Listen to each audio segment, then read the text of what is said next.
I knew my family was going to betray me before the turkey ever reached the table.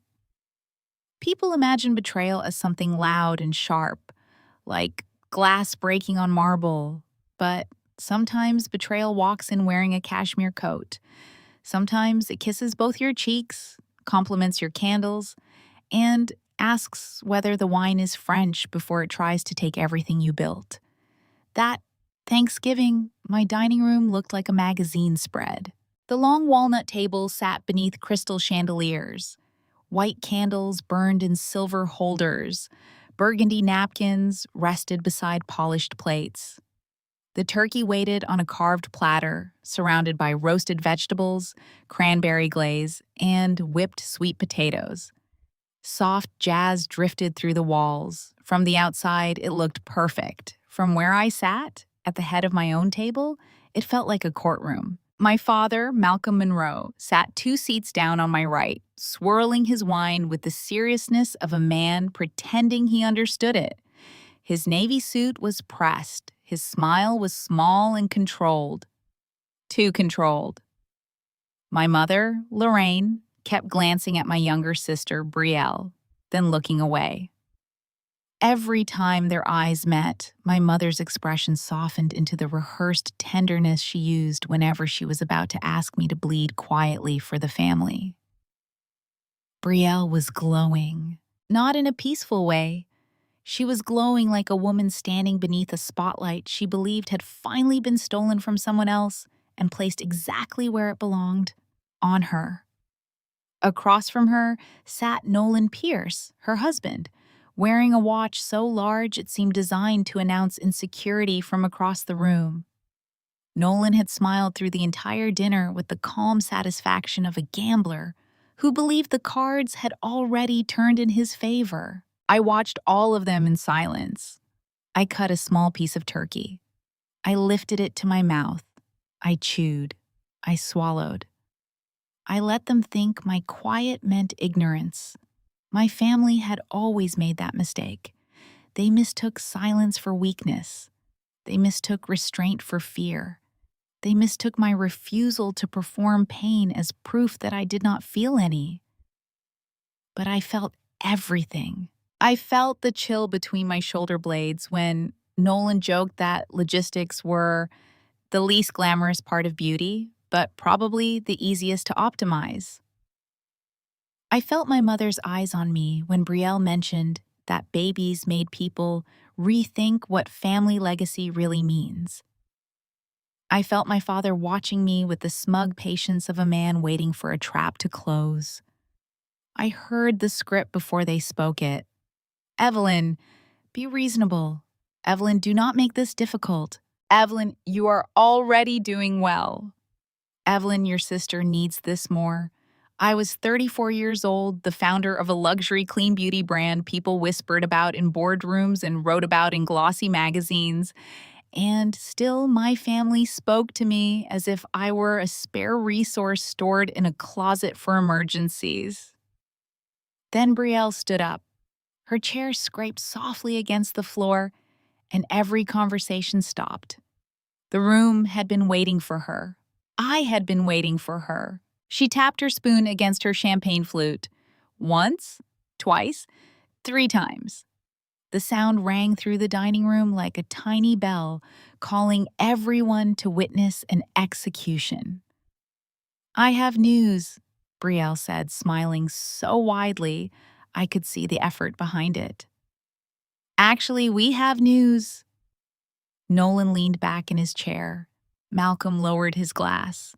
Lorraine pressed her fingertips to her lips, already preparing tears. I kept my face still. This year has been...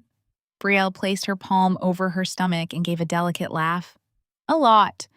With the baby coming, Nolan and I have been thinking about stability, about legacy, about what it means to build something for the next generation. Nolan nodded solemnly, as if he had not recently vaporized investor money in a crypto fund he insisted was too innovative for conventional markets. My mother sniffed. I took another sip of water. And Dad, Brielle continued, turning toward Malcolm with shining eyes, has done something incredibly generous, something that proves family still comes first. There it was. Malcolm sat straighter, his mouth curved in that familiar way, the one that said he expected gratitude for damage. Brielle looked directly at me. Dad has officially transferred Monroe Botanica Operations LLC to me and Nolan. No one breathed, or maybe everyone did, and I simply stopped hearing it. The candle flames flickered. The jazz kept playing. Outside, beyond the glass wall overlooking the dark ocean, waves crashed against the rocks below my estate. My estate, the house they still thought I was renting. Brielle's smile sharpened when I did not react. "It is kind of an early Christmas gift," she said. "For the baby, for our future, for the family."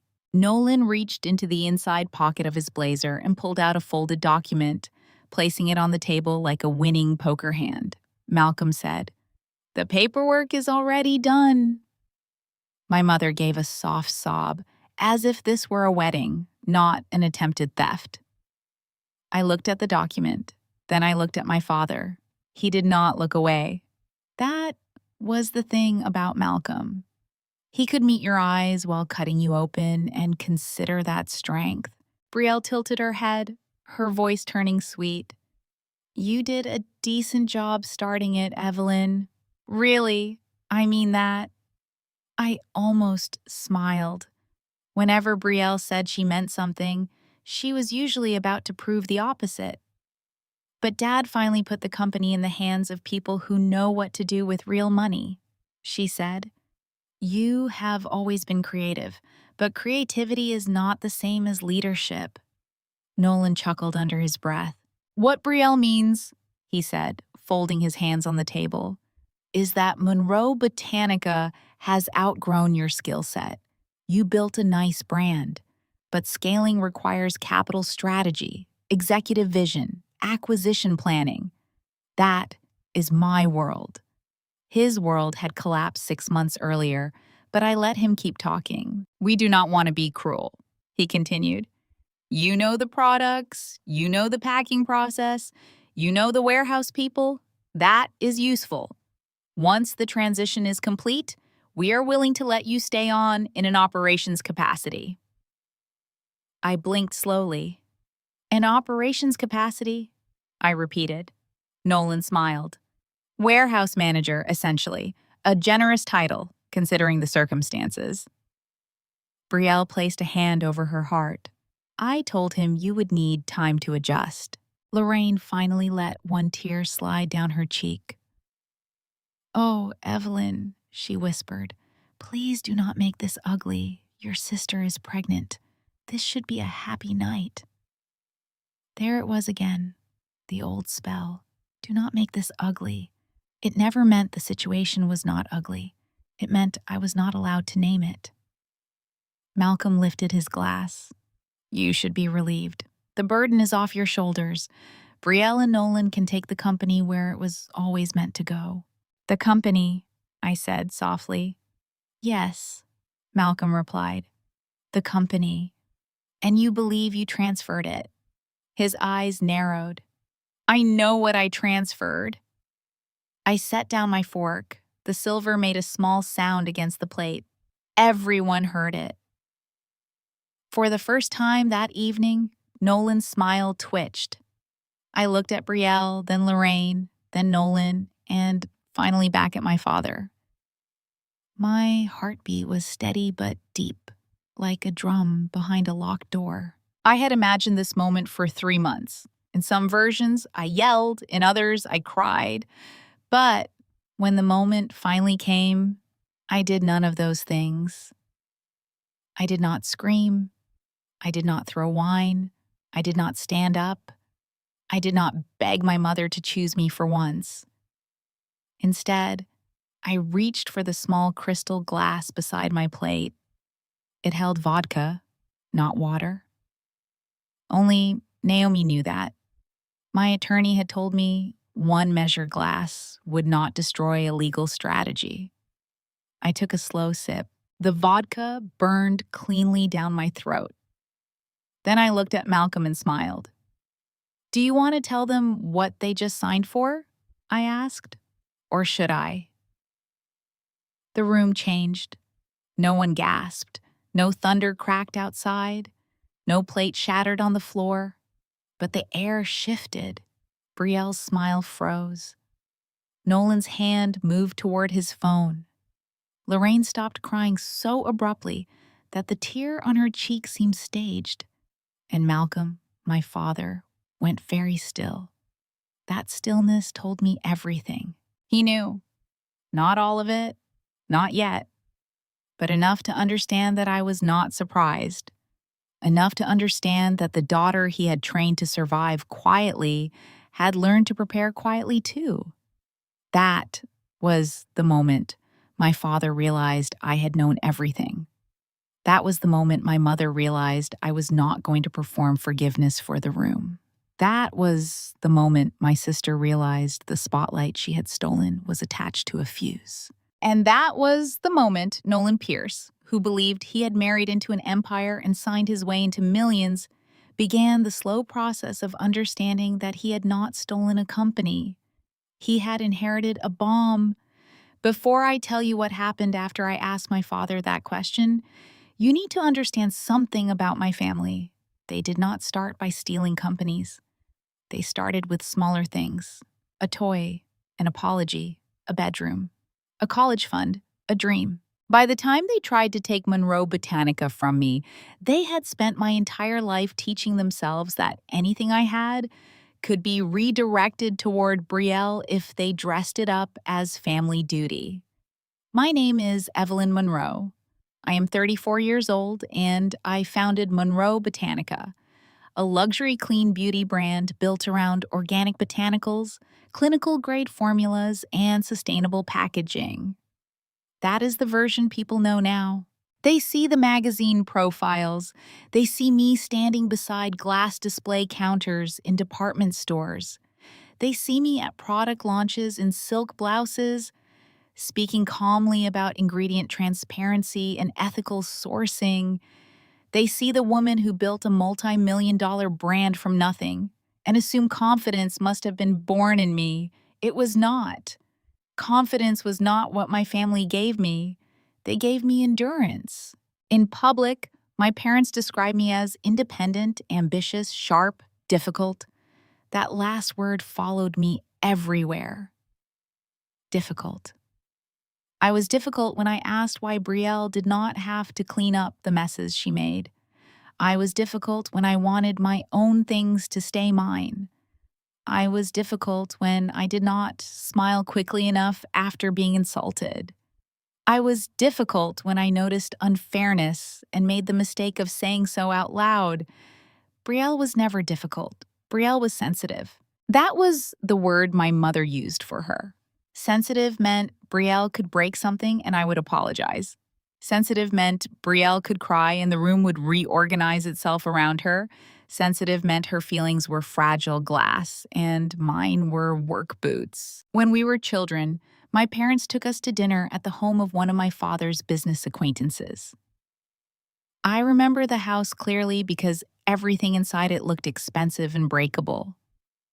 The living room had cream carpet, gold-frame mirrors, and a glass cabinet full of porcelain figurines. Brielle was 8. I was 12.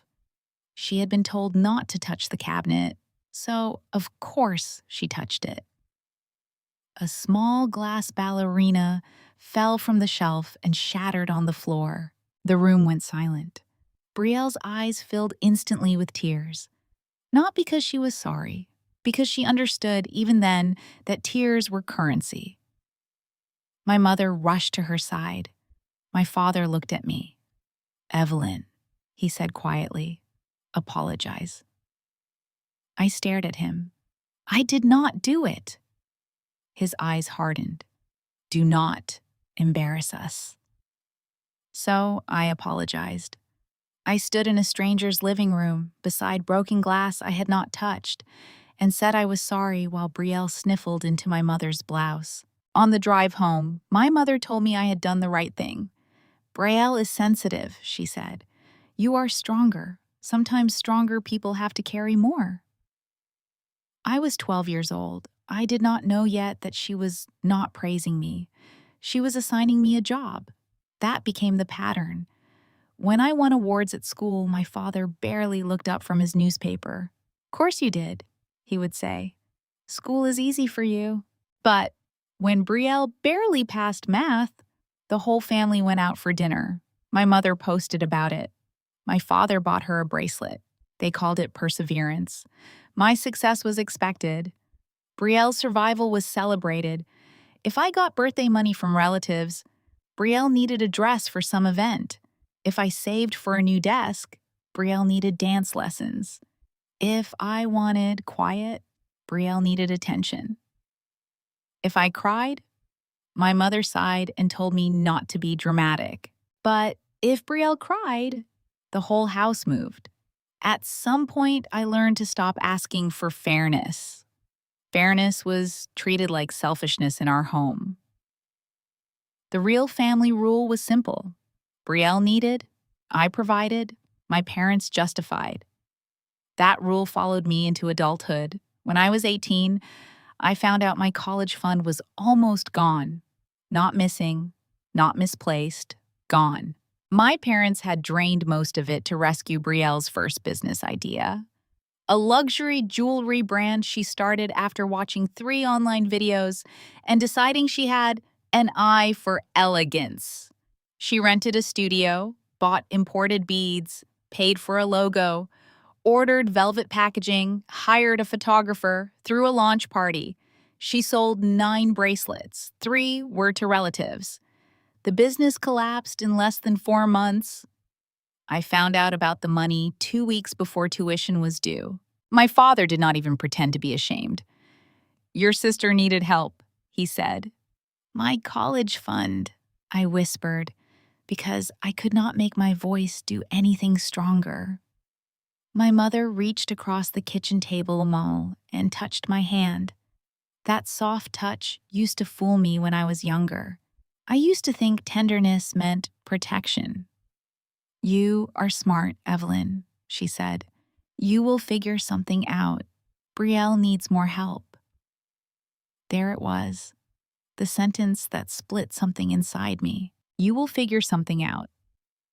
That was the family's favorite excuse for taking from me.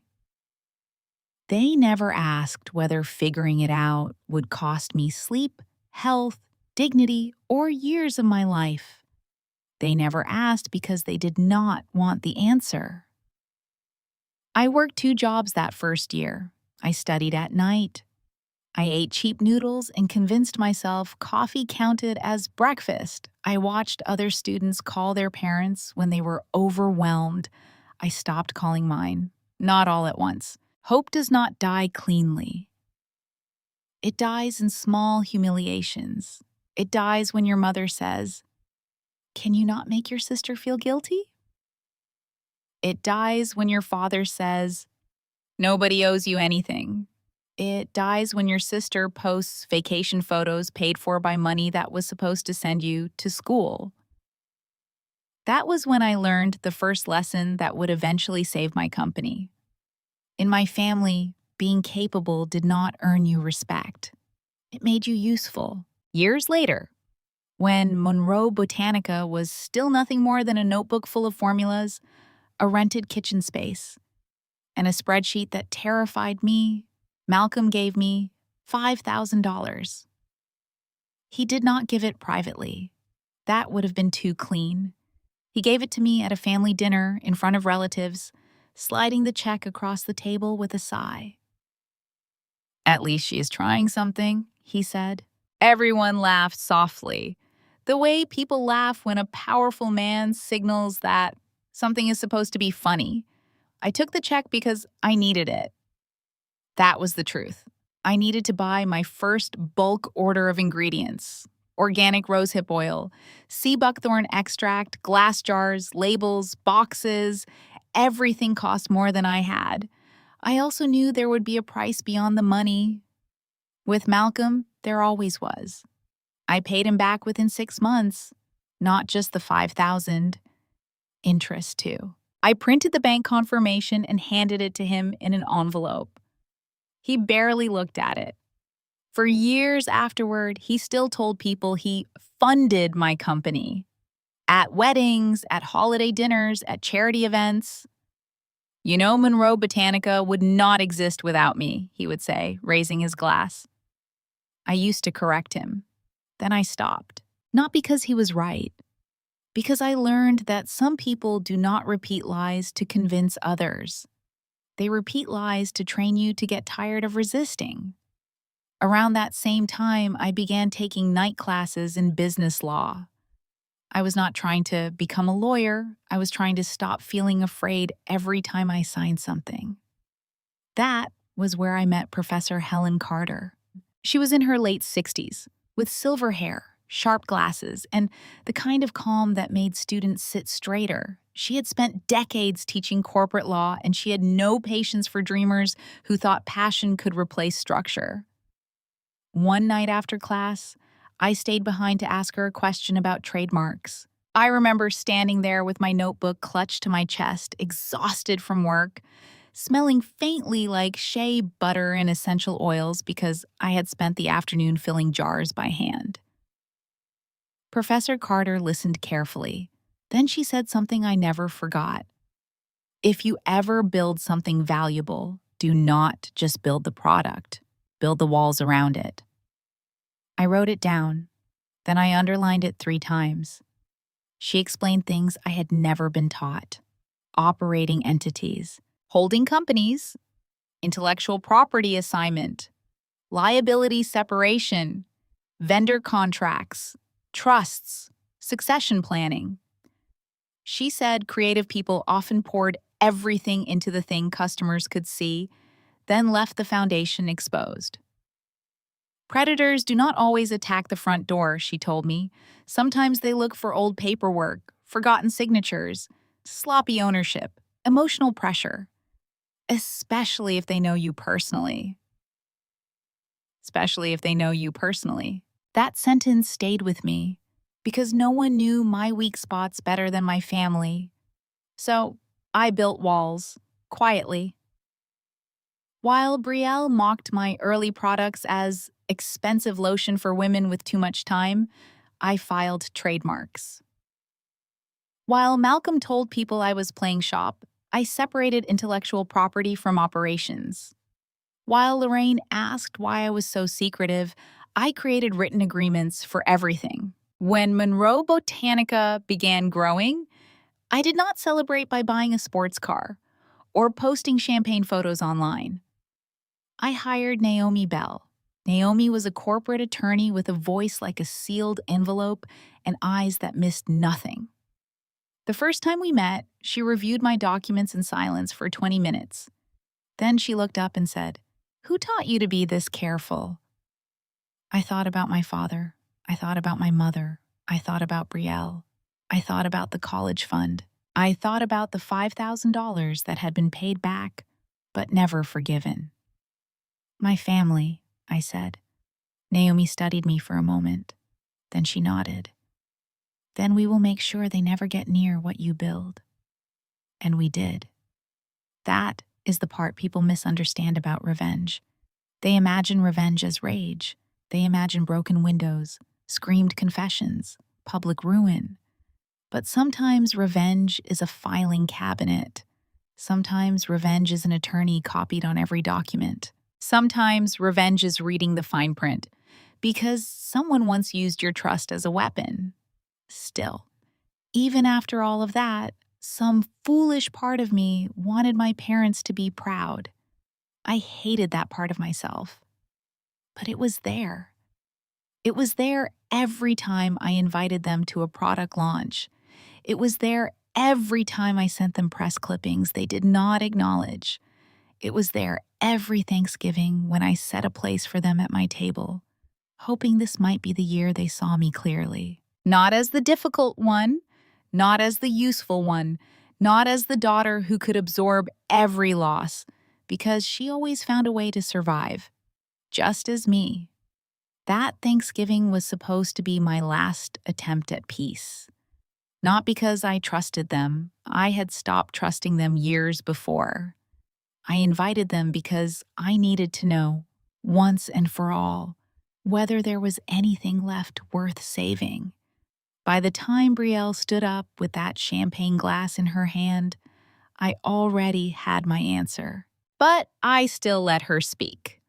Sometimes you need people to say the truth out loud, not because you do not know it, because after years of being told you are imagining things, there is a strange relief in finally hearing the knife admit it is a knife.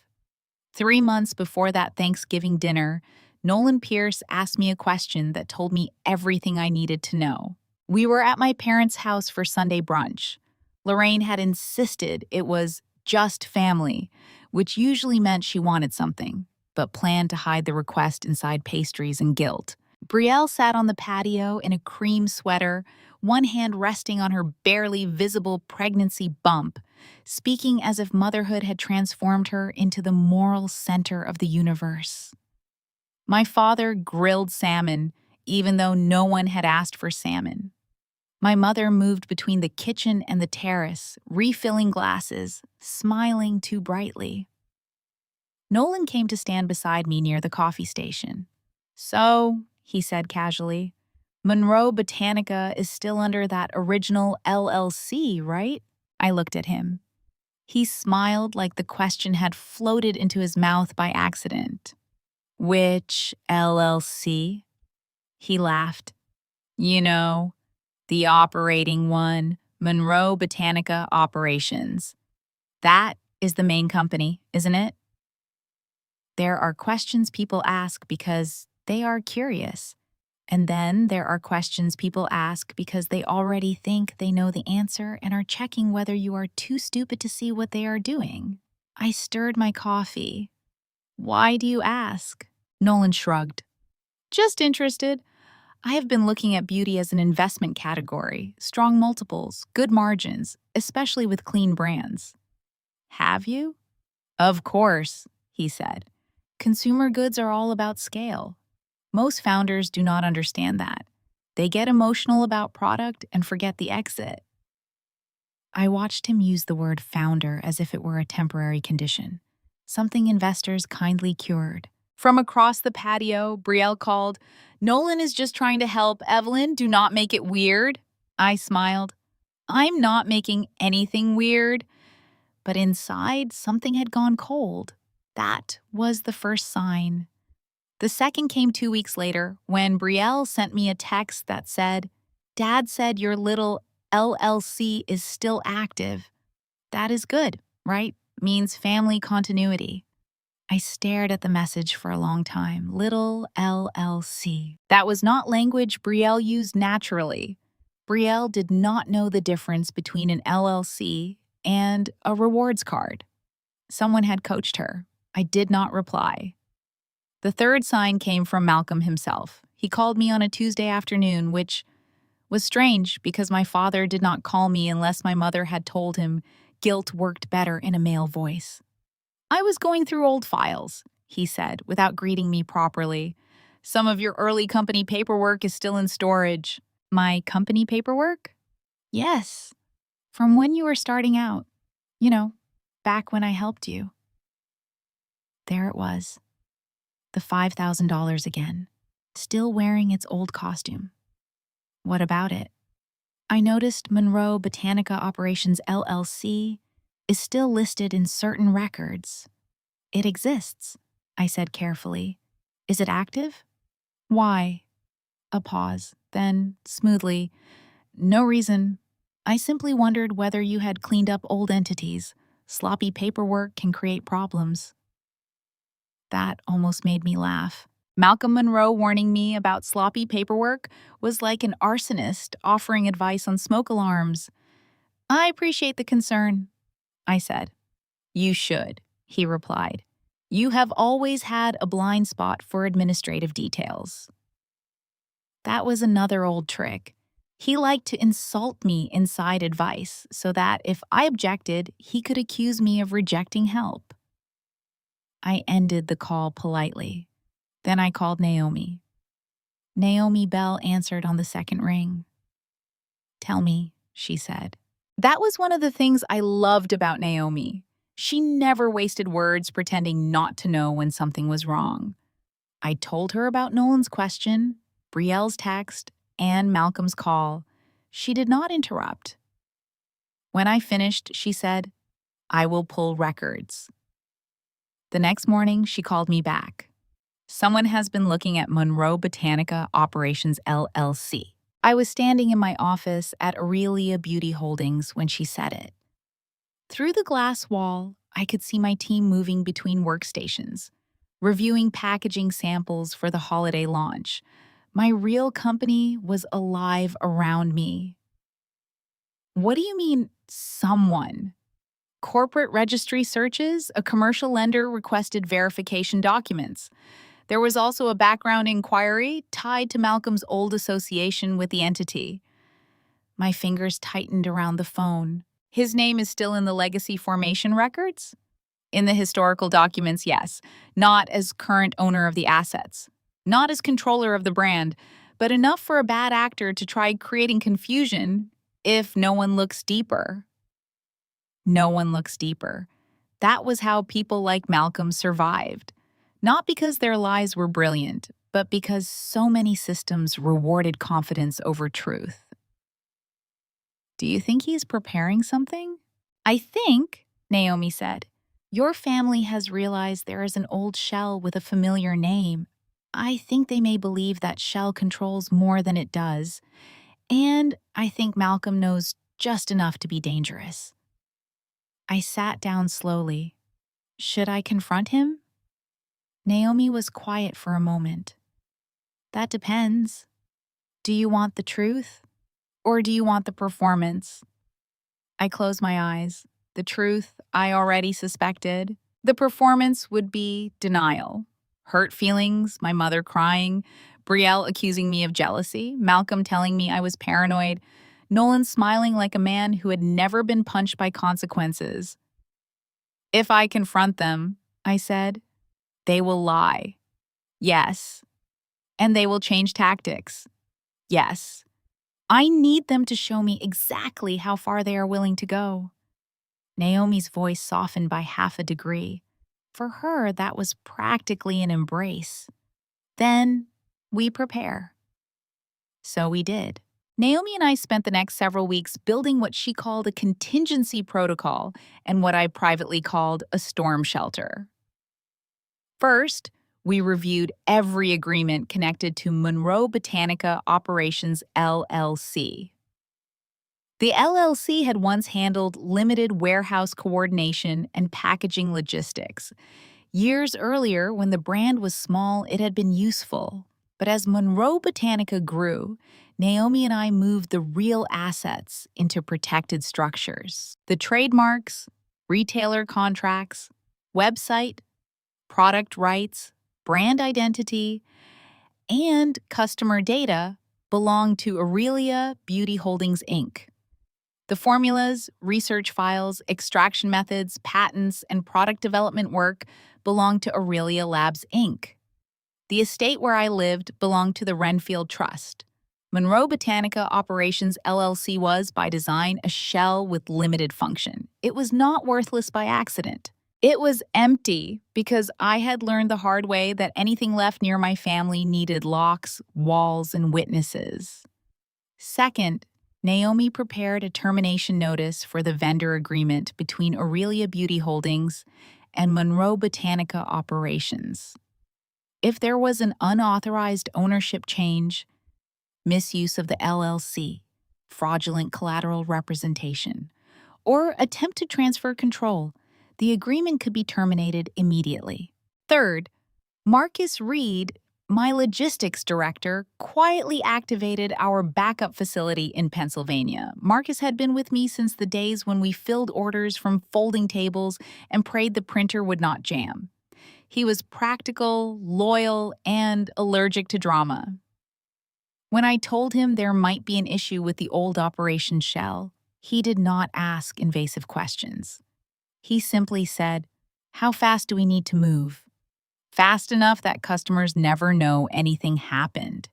He nodded once. Then they will not know. Fourth, Naomi began documenting everything: suspicious registry activity, lender inquiries, attempts to access old corporate files, emails, text messages, screenshots, security logs. Every piece went into a fraud dossier. Documentation, Naomi reminded me, is what keeps emotional people from rewriting history. And my family loved rewriting history. They had turned my college fund into Brielle's emergency. They had turned Malcolm's loan into ownership. They had turned my boundaries into cruelty. They had turned my survival into proof I did not need protection. This time, I wanted everything written down before the story could be twisted. The final sign came in my own house. 2 weeks before Thanksgiving, I hosted a small family brunch. I almost canceled it, but Naomi advised me not to change normal patterns too abruptly. So I opened my doors, served coffee, and let my family walk through rooms they believed I was borrowing from someone richer. My office was locked. It was always locked. But later that evening, I reviewed the security footage. The camera in the hallway showed Nolan drifting away from the group, while Lorraine was asking me whether I truly needed so much space for one person. He moved with false casualness, one hand in his pocket. He stopped outside my office. For 23 seconds, he stood there. Then he leaned slightly toward the file cabinet beside the door. He did not open it. He could not have. But he lifted his phone and photographed the label on one of the folders visible through the narrow glass panel. Bold operating records. I watched the footage 3 times, not because I needed confirmation, because part of me still wanted to be wrong. That is one of the cruelest parts of family betrayal. Your mind gathers evidence long before your heart agrees to read it. I sent the clip to Naomi. She replied within 2 minutes. Do not confront. Preserve footage. Increase estate security. Then, after a pause, another message appeared. I am sorry. I stared at those 3 words longer than I should have.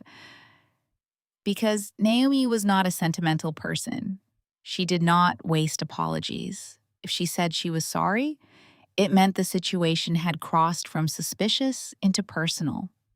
Thanksgiving came 2 weeks later. I woke before sunrise. For several minutes, I lay still in bed, listening to the ocean beyond the windows.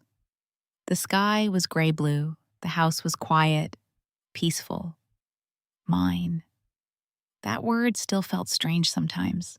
Mine. Not because I did not earn it, but because I had spent so much of my life being trained out of ownership. My money was family money. My time was family time. My forgiveness was family property. My strength was family supply. But this house was mine, hidden behind the Renfield Trust, paid for in cash, protected from public searches and casual entitlement. My family thought I rented it. I had never corrected them. Not every truth needs to be offered to people who collect weapons. By noon, the kitchen smelled of butter, herbs, roasted garlic, and cinnamon. I could have hired staff to set the table, but I did it myself. There is a strange kind of grief in setting a beautiful table for people you already know may try to destroy you. I placed my grandmother's silverware beside each plate. She had been the only adult in my childhood who ever looked at me as if I were a child instead of a backup plan. When she died, she left me the silver in a box with a note that said, "For Evelyn, who notices everything." She had been right. I noticed the way Malcolm's car arrived exactly 6 minutes early because he liked to claim space before being invited into it. I noticed Lorraine stepping through the front door and saying, "Oh, these flowers are interesting," in the tone women like her used when they meant expensive, but not what I would have chosen. I noticed Brielle looking around the foyer and asking, "Is the owner flexible with the lease? I mean, with a house this size, they must be desperate to keep it occupied." I noticed Nolan's eyes lifting to the security cameras, then lowering too quickly. They all brought something with them. Malcolm brought authority he no longer had. Lorraine brought tears she had not yet spent. Brielle brought envy wrapped in pregnancy glow. Nolan brought greed dressed as expertise. And I brought preparation.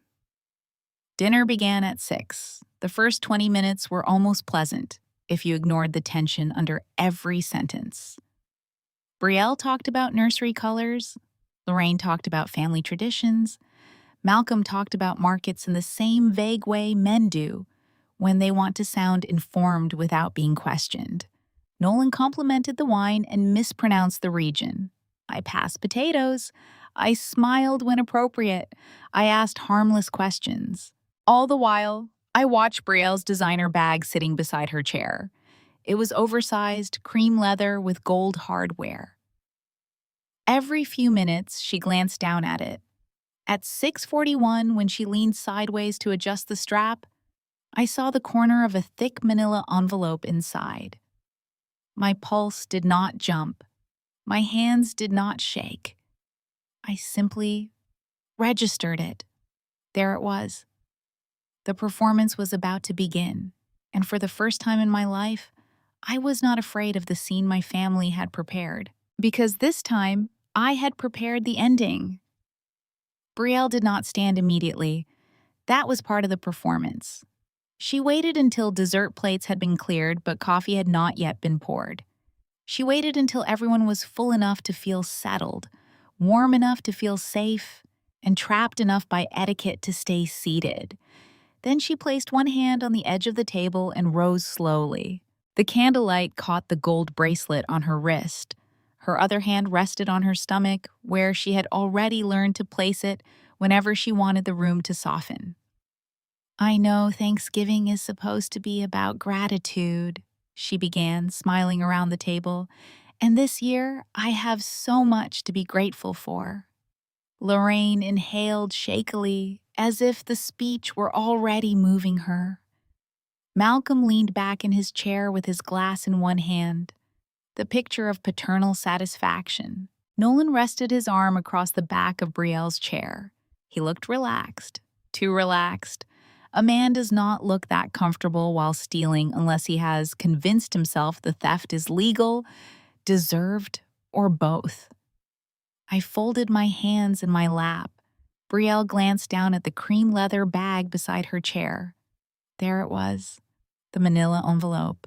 Her fingers brushed it before she looked back up at me. "As everyone knows," she continued, "Evelyn started Monroe Botanica years ago, and we are all proud of what she managed to do with it." Managed. That word landed exactly where she meant it to. Not built, not created, not sacrificed for. Managed. "But family businesses are not just about one person," Brielle said. "They are about legacy. They are about making sure the next generation has stability. And now that Nolan and I are starting our family, Dad and Mom have been thinking seriously about what that means." Mom. Interesting. Lorraine had not signed anything. Lorraine rarely signed anything. She preferred emotional fingerprints to legal ones. Malcolm cleared his throat. "The timing is right," he said. "Evelyn has taken the company as far as she can." My mother nodded sadly. As though my limitations were a tragedy everyone had privately mourned. Nolan gave me a polished smile. "Which is not an insult," he said. "Founders are important at the beginning. They create energy, identity, story. But scaling is a different discipline." He said discipline like I had never had any. This was the man who had once spent $6,000 on a members-only dinner to impress investors 2 weeks before his fund missed payroll. I said nothing. Brielle lifted the manila envelope from her bag and placed it on the table. The sound was soft. It still felt like a gavel. "Dad has officially transferred Monroe Botanica Operations LLC to Nolan and me," she said. There it was, spoken plainly at last. My mother pressed a napkin to her mouth. Malcolm watched me carefully. Nolan's smile widened by 1 degree. Brielle continued, gathering confidence from my silence. It is not hostile. It is not meant to hurt anyone. It is a responsible family decision. Dad still had the authority from the original documents, and after looking everything over, we all agreed this was the best way to protect the brand. We all. That phrase had done so much damage in my life. We all agreed. It was what my parents said when they spent my college fund. It was what they said when Brielle got the larger bedroom. It was what they said when I was asked to skip school events because Brielle needed support. It was what they said whenever a decision had been made without me but required my cooperation afterward. I looked at Malcolm. He lifted his chin. "You were a minor when this began," he said. "You forget that. I signed early documents. I funded the first inventory purchase. My name remained attached to the company structure. I had every right to correct the ownership." "Correct," I said. "Yes," he replied. "Correct." I let the word hang between us. Brielle reached across the table and touched the envelope. "I know this is emotional for you," she said. "No," I said quietly. "You do not." Her smile faltered. For a moment, the mask slipped. Irritation flashed beneath the soft, sisterly expression. Then she recovered. "I am trying to be kind, Evelyn." That was one of Brielle's gifts. She could slap you and then ask why your face had inconvenienced her hand. Nolan leaned forward. "Let me make this simpler, Saya," he said. "The transfer is done. The company needs adult leadership now. Real leadership." I turned my eyes to him. "Adult leadership." "Yes," he said.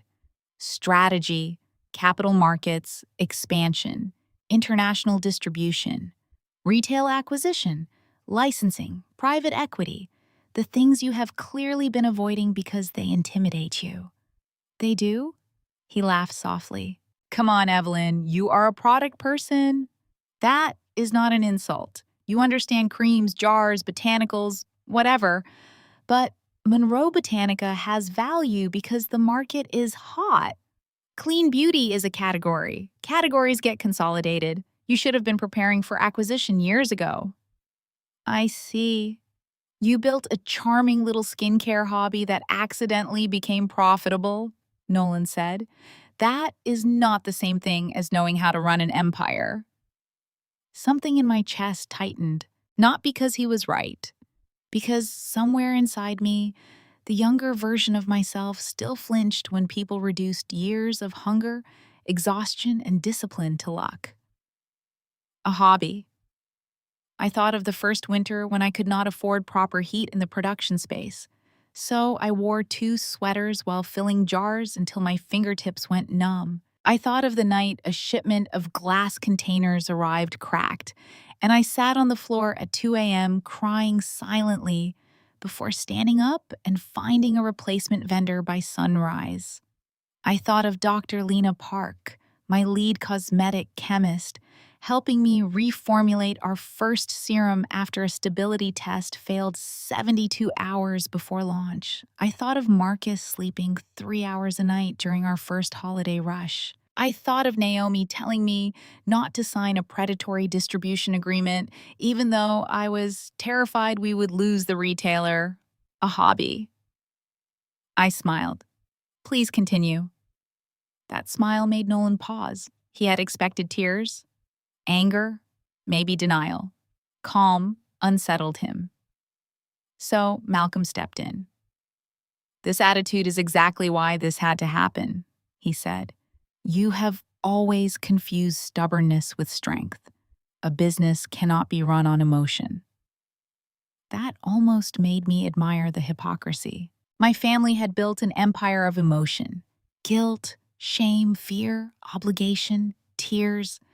But when I refused to be controlled by those things, suddenly I was the emotional one. Lorraine reached toward me across the table. "Sweetheart," she said, her voice breaking perfectly, "no one is trying to erase what you have done." I looked at her hand. She withdrew it. You should be happy for your sister, a suck, she continued. Brielle is pregnant. Nolan has had such a difficult year. This could be the fresh start they need. There it was. The sentence beneath every sentence. They need. What do I need? I asked. Lorraine blinked. The question confused her. Not because she did not hear it, but because my needs were not part of the family language. You are fine, she said. I nodded slowly. Of course. I was always fine when taking from me was convenient. You have already done so well, Lorraine said. You have money. You have this beautiful place, even if it is temporary. You have your independence. Brielle is building a family. You cannot expect your father to ignore that. Brielle looked wounded. I never asked for this to become a competition. I nearly laughed. Brielle had never needed to ask. My parents had entered us into one before I could spell my own name, then changed the rules every time I started winning. Nolan opened the envelope and removed a stack of papers. We are prepared to make this transition smooth, he said. That is why we wanted to do it face to face. No lawyers tonight, no hostility. No lawyers, I repeated. Malcolm's eyes sharpened. No, he said. This is family. That was how I knew Naomi had been right. They wanted the transfer emotionally completed before it was legally challenged. They wanted me humiliated at my own table, surrounded by people who would pressure me to cooperate. They wanted shock to do what signatures could not. Nolan slid one of the papers toward me. We will need administrative access by Monday morning, he said. Banking portals, vendor logins, warehouse contacts, retail partner dashboards, payroll, tax records, insurance documents, anything connected to Monroe Botanica Operations. You have a list. I am thorough. You are something. His smile thinned. Brielle spoke quickly. Evelyn, please do not be bitter. We want you involved. Nolan and I talked, and we think there is a place for you. A place. Yes. She brightened, happy to return to the part of the speech where she could pretend generosity. You know the products better than anyone, and the packing process, and the warehouse team probably trusts you. Nolan nodded. We could create a role. Warehouse operations manager, interim, of course. We would need to evaluate performance after 90 days. Brielle added, an attitude. Lorraine nodded approvingly. That is very generous, she said. I looked at my mother. Is it? She sighed. Do not do this. Do what? Turn kindness into an attack. That sentence landed in the exact old bruise. How many times had my family called control kindness? How many times had they called theft sacrifice? How many times had they wrapped a blade in soft language and then acted offended when I bled? I turned back to Nolan.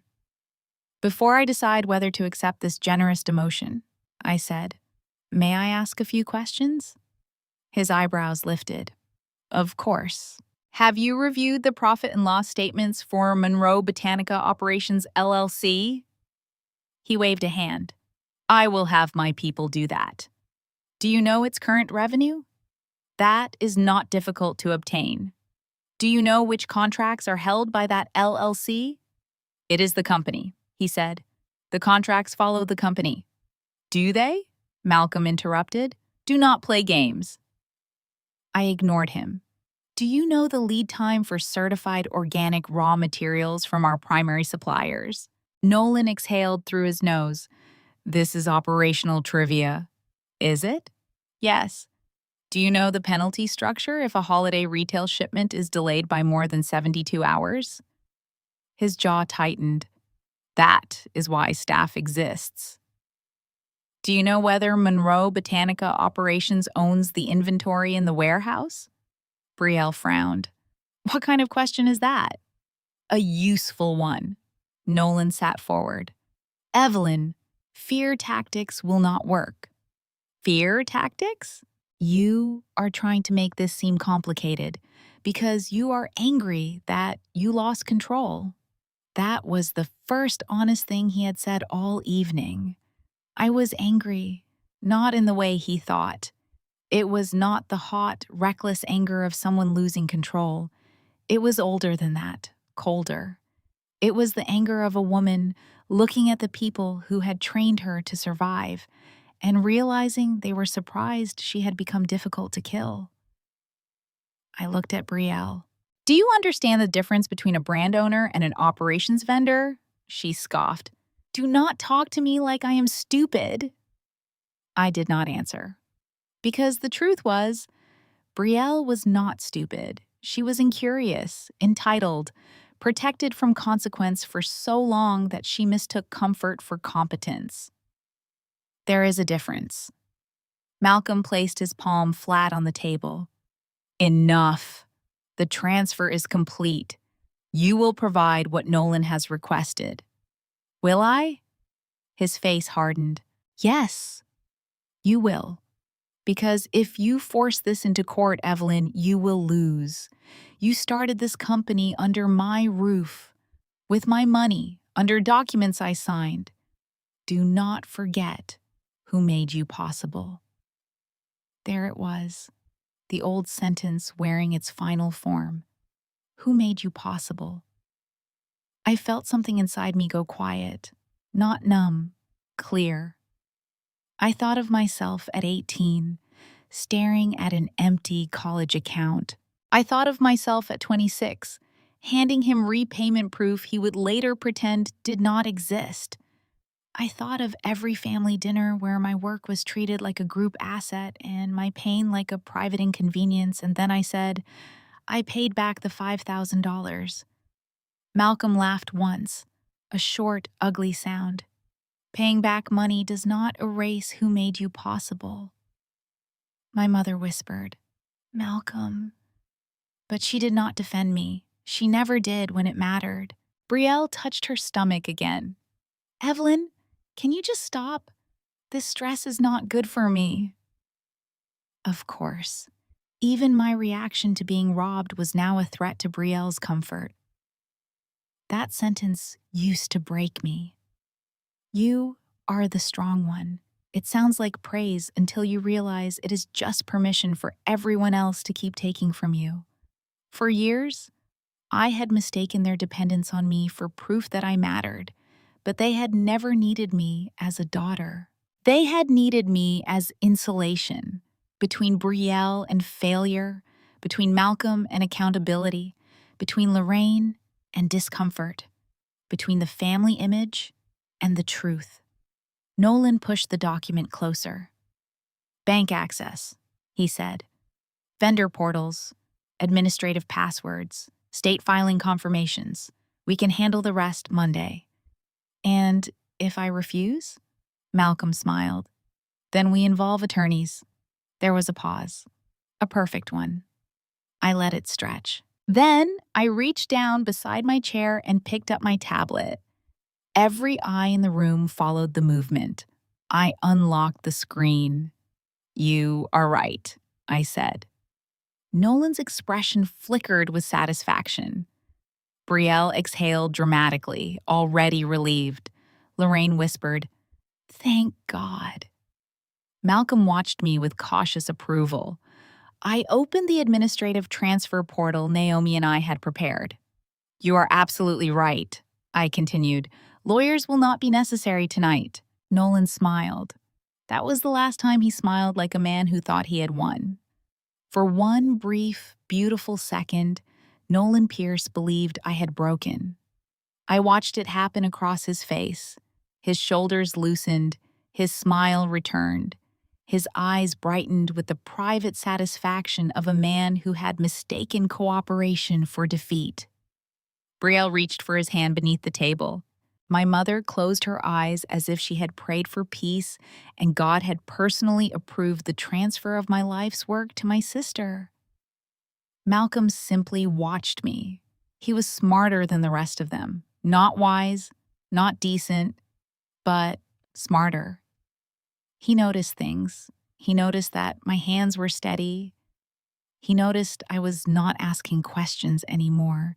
He noticed that I had not once looked at the papers in the manila envelope with fear, but his arrogance overruled his instinct. That was Malcolm's fatal flaw. He could sense danger, but only in people he respected. And he had never respected me. I turned the tablet so Nolan could see the screen. This is the administrative release portal for Monroe Botanica Operations LLC, I said. If you are taking over the entity, you will need to accept primary administrator status. Nolan leaned forward. Good. Once you sign, company notifications will route to you. Fine. Banking alerts connected to the LLC will route to you. Expected? Vendor notices, state filings, tax board communications, liability acknowledgments, registered agent alerts, and any pending financial obligations attached to the entity will become your responsibility as the administrator. He waved one hand impatiently. Yes, Evelyn, I know how business works. No, he did not. He knew how to perform business. There was a difference. Nolan knew the language: multiples, scale, leverage, arbitrage, capital stack, exit strategy. He said those words the way some men wear cologne, heavily, hoping no one notices what is underneath. But real business is not the vocabulary you use in a steakhouse with investors. Real business is payroll clearing on Friday. Real business is reading clauses no one else wants to read. Real business is knowing exactly which entity owns what, which contract triggers when, and which signature turns confidence into liability. Nolan did not understand that. He thought paperwork was a formality. I knew paperwork was where the bodies were buried. I tapped the first field. Full legal name. He took the tablet. Nolan Pierce, he said aloud as he typed, as though the room needed to witness history. Title, he looked at me. Chief Executive Officer. I tilted my head. Of Monroe Botanica Operations LLC? Yes. Not Monroe Botanica. His eyes narrowed. That is semantics. It is not, Malcolm cut in. Do not start. I smiled faintly. I am only making sure the title is accurate. Nolan typed, Chief Executive Officer. Then came the acknowledgement boxes. I had reviewed them with Naomi 3 times. The language was clean, standard. Boring enough to seem harmless and precise enough to matter. I accept administrative responsibility for Monroe Botanica Operations LLC. Checked. I acknowledge receipt of notice that all existing obligations, liabilities, communications, and compliance matters associated with the entity will be directed to the acting administrator. Checked. I understand that this administrative transfer does not alter pre-existing contracts, debts, lender obligations, vendor relationships, tax liabilities, or regulatory responsibilities attached to the entity. Nolan paused at that one, only for half a second. Then Malcolm said, Standard language. Nolan checked the box. I acknowledge that I have had the opportunity to review all relevant documents before accepting this administrative role. Checked. That one almost made me feel sorry for him. Almost. Brielle leaned toward him, smiling. See? This is what maturity looks like, Evelyn. You are finally accepting reality. I looked at her. She was radiant with victory. Not because she had built anything, not because she understood anything, but because for once, she thought my place beneath her had been made official. I suppose I am, I said. Lorraine exhaled with relief. Oh, thank goodness, this is what I wanted. Peace. Peace.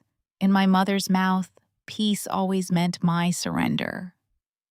Nolan signed with his finger. His signature appeared in a black digital line across the screen. Then he tapped confirm. A green check mark appeared. Administrative transfer complete. Nolan smiled. Malcolm lifted his glass. Brielle laughed softly and pressed both palms to her stomach. My mother began crying again, but gently this time, with satisfaction. I looked at the green check mark. He thought it meant he had won. To me, it looked like a trapdoor opening beneath his feet. "Now my part," I said. I took the tablet back. Nolan frowned. "What part?" "My resignation from the LLC." The room stilled slightly. Malcolm's eyes sharpened again. "That is unnecessary." "It is very necessary." I opened the first document. Officer Resignation, Monroe Botanica Operations LLC. The screen glowed softly in the candlelight. I signed. My name appeared beneath a paragraph stating that I resigned any officer, manager, administrative, or operational role I had ever held within Monroe Botanica Operations LLC, effective immediately. Then I opened the second document, Administrative Release. I signed. Then the third, Banking Transfer Acknowledgement. I signed. Then the fourth, Liability Notice Receipt. I signed. Then the fifth, Vendor Access Termination Acknowledgement. Nolan's expression shifted. "Wait, what does that one mean?" "It means I acknowledge that I no longer have access rights through this LLC after tonight." "That is not what I asked." "No," I said. "It is what you accepted." Malcolm leaned forward. "Evelyn." There was warning in his voice. For most of my life, that tone had worked. It was the sound of doors closing, allowances disappearing, my mother crying in the next room because I had upset your father. It was the tone that told me I was about to be punished not for wrongdoing, but for resistance. This time, it was only sound. I signed the final document. My hand was steady. My stomach was not. That is the part I want to be honest about. People hear stories like this and imagine the person telling them was ice cold the whole time. They imagine confidence as the absence of fear. It is not. My body knew I was sitting across from the people who raised me, watching them try to strip me for parts in my own dining room. My body remembered being 12 years old and apologizing for broken glass I had not touched. My body remembered being 18 and hearing that I would figure something out. My body remembered every holiday where I had been seated at the table but not truly included unless I was useful. So, yes, my hand was steady, but my stomach was turning. My heart was beating hard enough that I could feel it in my throat. And underneath the calm, there was grief. Not because I was losing them, because I was finally accepting that I never had them. When the last confirmation loaded, I placed the tablet face down beside my plate. "There," I said. "Monroe Botanica Operations LLC is yours." Brielle gasped happily as if someone had handed her a house key wrapped in ribbon. Nolan leaned back in his chair. "Excellent." Malcolm raised his wine glass. "To Brielle and Nolan," he said. "The future of Monroe Botanica." My mother lifted her glass immediately. "To family," she whispered. Brielle lifted hers with both hands. "To the baby," she said. Nolan smirked. "To vision." I picked up my vodka and raised it slightly. "To paperwork," I said. No one laughed. But they drank anyway. That was the beginning of the celebration. For 7 minutes, they behaved exactly as people behave when they think the universe has finally agreed with their delusions. Brielle began talking about money first. Of course she did. "I think we should be smart," she said, which usually meant she was about to be spectacularly foolish. "We need to reinvest, obviously, but we should also enjoy this. We have worked so hard." I looked at her. "We?" She ignored that. "I mean, with the baby coming, a safer car makes sense. Maybe the new Range Rover. Not black, though. Everyone has black. Something softer. Cream, maybe? Lorraine nodded. A mother needs reliable transportation. The nursery can finally be done properly, Brielle continued. Not that what we planned was bad, but now we can really make it special. Custom mural, Italian crib. Maybe those hand-painted wardrobes I showed you. Nolan said, wait until you see the numbers after I restructure. Brielle's eyes brightened. And maybe we can do a push present. A what? Malcolm asked. Lorraine smiled indulgently. A gift after the baby comes. Brielle glanced at Nolan. Nothing crazy. That meant crazy. Maybe a tennis bracelet, she said, or the emerald ring we saw in Palm Beach. Nolan barely heard her. He had moved beyond jewelry into empire. First thing Monday, I want a full audit, he said. Then we clean up the books, cut inefficient staff, renegotiate suppliers, and prepare a deck for private equity. I folded my napkin neatly. He continued. Beauty is emotional. Investors love emotional categories when margins are right. We can position this as founder-built but professionally scaled. Founder-built, I repeated. Nolan pointed at me. That is useful for the story. Do not worry, we will preserve that part. Consumers like authenticity. How generous. He missed the edge in my voice. We will need to modernize leadership messaging, he said. You can appear in some legacy content at first, but eventually Brielle should become the face.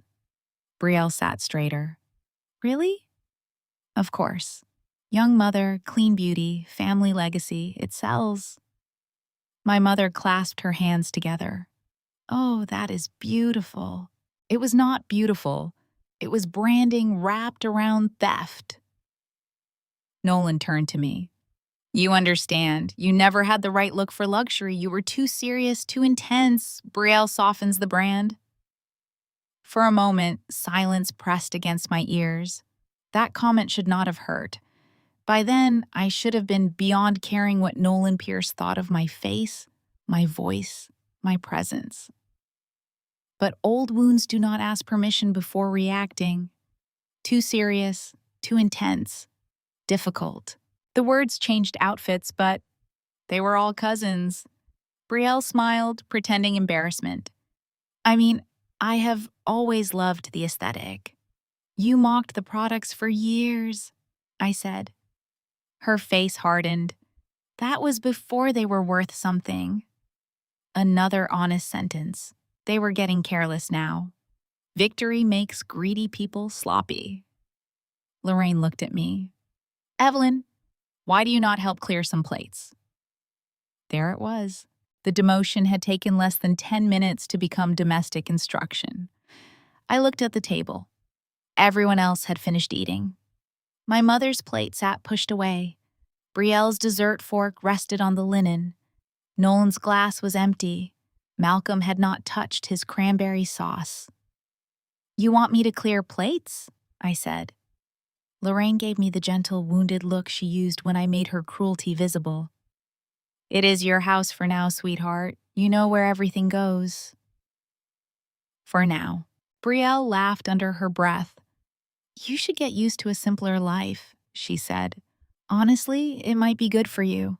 Less pressure, less pretending. Nolan added, if you cooperate, we will make sure you are taken care of. Maybe not at your current lifestyle, obviously, but comfortable. Comfortable? You could even stay with us for a while, Brielle said, brightening with sudden inspiration. The basement is finished. Mostly, you could help with the baby while you figure things out. My mother looked touched. That would be healing. Healing. They wanted to steal my company, demote me, put me in a basement, turn me into unpaid childcare, and call it healing. Nolan nodded as if considering staffing logistics. If boundaries are clear, it could work. Respect would be important. We cannot have you undermining our parenting or business decisions. I stared at him. He was serious. That was the astonishing part. Cruel people know they are being cruel. Entitled people often do not. They believe the world has a natural shape, and somehow that shape always places them at the center with other people arranged around their needs. I looked at the clock above the sideboard. 6:52 p.m., 8 minutes. I felt the room settle deeper into celebration around me. Malcolm was discussing a possible Manhattan investor dinner. Nolan was talking about acquisition multiples again. Brielle was searching luxury SUVs on her phone. Lorraine was dabbing happy tears from the corners of her eyes. And I watched the clock. At 6:55, I turned to Nolan. "Do you understand LLC liabilities?" He barely looked up. "Evelyn, do not start." "I am just asking." Malcolm's voice cut across the table. "Enough." I glanced at him. He was sweating now, just slightly at the temples. "Interesting." Nolan laughed. "Debt is just leverage when you know what you are doing." Malcolm did not laugh. I noticed that too. At 6:57, Brielle said, "Can we please not talk about boring legal things? This is supposed to be a celebration." At 7, I said, "It will be." Nolan looked at me. "What does that mean?" I smiled faintly. "Nothing. You will see." At 6:58, Lorraine stood to gather the dessert plates herself, perhaps trying to restore the fantasy of a normal family dinner. At 6:59, Nolan's phone sat face up beside his plate. The screen was dark. His reflection hovered faintly in the black glass, distorted by candlelight. I watched the second hand move. 50 seconds, then 30, then 10. Nobody spoke to me. For once, that suited me perfectly. At exactly 7 p.m., Nolan's phone started vibrating. Once, twice, then again. The sound cut through the jazz, through Brielle's laughter, through the clink of silver against porcelain, through my father's controlled breathing. Nolan looked down. His smile disappeared. Nolan stared at his phone for 3 full seconds before he picked it up. That was the first sign that something was wrong. Men like Nolan did not hesitate around good news. Good news was meant to be displayed, amplified, turned into a performance. If that notification had been a congratulatory email, a bank confirmation, or a message from some investor praising his brilliance, he would have read it aloud before the second vibration ended. Instead, he lifted the phone slowly. His thumb moved across the screen. The candlelight made his face look carved and hollow. Brielle noticed first. "What is it?" she asked. Nolan did not answer. His eyes moved left to right, once, then again. Then he tapped the screen harder, as if refreshing the notification might change what it said. It did not. At the far end of the table, Malcolm's fingers tightened around his wine glass. That was when I knew he understood exactly what had happened. Not because he looked shocked, because he looked afraid. Nolan swallowed. "What the hell is this?" His voice was low, but the room heard it. Brielle leaned toward him. "Nolan?" He turned the phone toward me, his face already losing color. On the screen was an automated banking alert. $150,000. Commercial loan principal and interest payment scheduled withdrawal initiated. Monroe Botanica Operations LLC. I looked at the notification, then back at him. "That," I said calmly, "is the monthly debt payment for the company you just took over." For a moment, no one moved.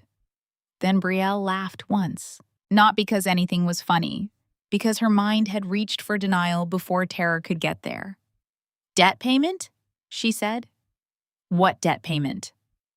Nolan stood so abruptly that his chair slammed against the floor behind him. "There is no debt payment." I tilted my head. "There is." "No," he snapped. "No. I reviewed the opportunity. Malcolm said the company was profitable." I looked at Malcolm. He did not meet my eyes. Interesting. The company is profitable, I said. Nolan pointed at the phone. Then why is there a $150,000 withdrawal? Because Monroe Botanica Operations LLC carries a commercial loan. Brielle's face changed. The glow vanished first, then the softness, then the performance. How much? She asked. I waited.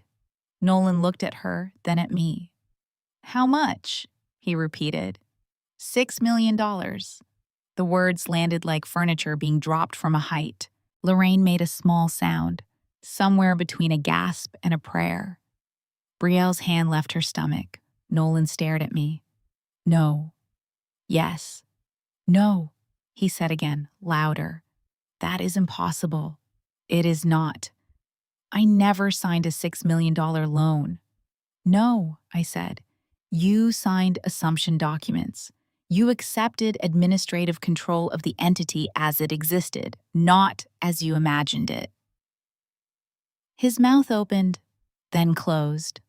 The first crack in his confidence had appeared. It was almost painful to watch. Not because I pitied him, but because it was so predictable. Nolan had believed business ownership was a throne. He had not understood that sometimes it was a chair wired to an alarm system. He turned on Malcolm. What is she talking about? Malcolm set down his glass very carefully. Business debt is normal. Nolan's eyes widened. So you knew? I knew the company had obligations. $6 million? Malcolm's face hardened. Do not take that tone with me. That was Malcolm's instinct under pressure. Dominance first, explanation never. Brielle looked between them. Dad? Lorraine whispered. Malcolm, please explain. He straightened in his chair. It is a commercial loan, he said. That is how growth is financed. Do not let Evelyn dramatize something every serious business carries. I almost admired the attempt. Almost. Then tell them where the money went, I said. Malcolm's eyes cut to mine. Be quiet. The room went colder, not because he had raised his voice. He had not. Because for the first time that night, the command held no disguise, no fatherly concern, no business lesson, no family language, just control. I reached down beside my chair and lifted the black folder Naomi had prepared. It was thick, matte, plain. I placed it on the table between the candles. Nolan stared at it as though it were breathing. What is that? He asked. The reason I knew not to fight you for the LLC? No one spoke. I opened the folder. Inside were copies, never originals. Naomi had taught me that too. Loan origination documents, bank statements, wire confirmations, default notices, forbearance agreements, emails, entity records, shadow account transfers. I turned the first document toward Nolan. $6 million, I said. SBA-backed commercial financing arranged using Monroe Botanica Operations LLC as the borrowing entity. Nolan snatched the paper. His eyes raced across the page. This has Malcolm's name on it. Yes, Malcolm spoke sharply. Historical association only. No, I said. Not only. I slid another page forward. This is the verification packet submitted to the lender. Your name appears in later correspondence, Nolan, but the original authority claim came through Malcolm. He represented himself as having controlling authority over the LLC. Malcolm's jaw tightened. That is an interpretation. It is a document. Brielle reached for one of the pages, but Nolan pulled it closer before she could read it. Nolan, she said. He ignored her. I continued. The money did not go into Monroe Botanica's real operating accounts. It did not fund product development. It did not buy inventory. It did not support retail expansion. It went into a shadow account. Lorraine whispered. A shadow account? I looked at my mother, the woman who had spent my childhood pretending not to see things she found inconvenient, now looked desperate to understand. Yes, an account controlled through people Malcolm trusted more than he should have. Malcolm slammed his palm onto the table. That is enough. The silverware jumped. This time, I did not. For years, that sound would have made my body prepare for surrender. Not tonight. No, I said. It is not. I turned another page. Private club payments, offshore transfers, gambling debt settlements, failed investment injections, and this one is my favorite. I slid the page toward Brielle. She took it with trembling fingers. Her eyes skimmed the document. Then she stopped. What is this? She whispered. A wire connected to an Aspen property deposit. Her face went blank. No. Yes. Malcolm looked at her. Brielle, you said that was from the family trust, she said. Lorraine covered her mouth. Nolan looked at Brielle. What Aspen property? Brielle did not answer him. Her eyes stayed on Malcolm. You said it was safe money, she whispered. Malcolm's voice lowered. It was handled. No, I said. It was borrowed. The word changed the room. Borrowed. Brielle had been raised to understand gifts. She understood being chosen. She understood receiving. She did not understand the machinery beneath it because my parents had never required her to. For the first time that evening, she looked less like a golden child and more like someone realizing the gold had been painted over debt. How much of it? She asked. I did not soften the answer. Enough. Nolan turned on her. You knew about this? No, Brielle snapped. I knew Dad helped with an investment property. I did not know he used company debt. Company debt I now own, Nolan said. You signed it, Malcolm said coldly. Nolan stared at him. What? Malcolm adjusted his cuffs. You signed the administrative assumption. You accepted control. You wanted the company. You have the company. The elegance had drained from his voice. What remained was survival. That was the thing about Malcolm. He loved family loyalty until accountability entered the room. Then family became a stack of bodies he could climb over. Nolan's face flushed. You set me up. Malcolm leaned back. I gave you an opportunity. You dumped a $6 million liability on me. I expected you to be competent enough to manage it. That was when Brielle began breathing too quickly. Wait, she said. Wait. If the company is profitable, it can pay the loan, right? No one answered. Her eyes moved to me. Evelyn? I held her gaze. No. Her lips parted. Why not? Because Monroe Botanica Operations LLC does not receive the brand profits. Nolan went still. Malcolm's nostrils flared. Lorraine whispered, What does that mean? I closed the folder gently. It means the monthly debt payment is attached to the LLC they took. The revenue they imagined would cover it is not. Nolan shook his head. No, the brand uses the LLC. The brand used the LLC as a limited vendor for certain packaging and logistics functions. That is the same thing. It is not.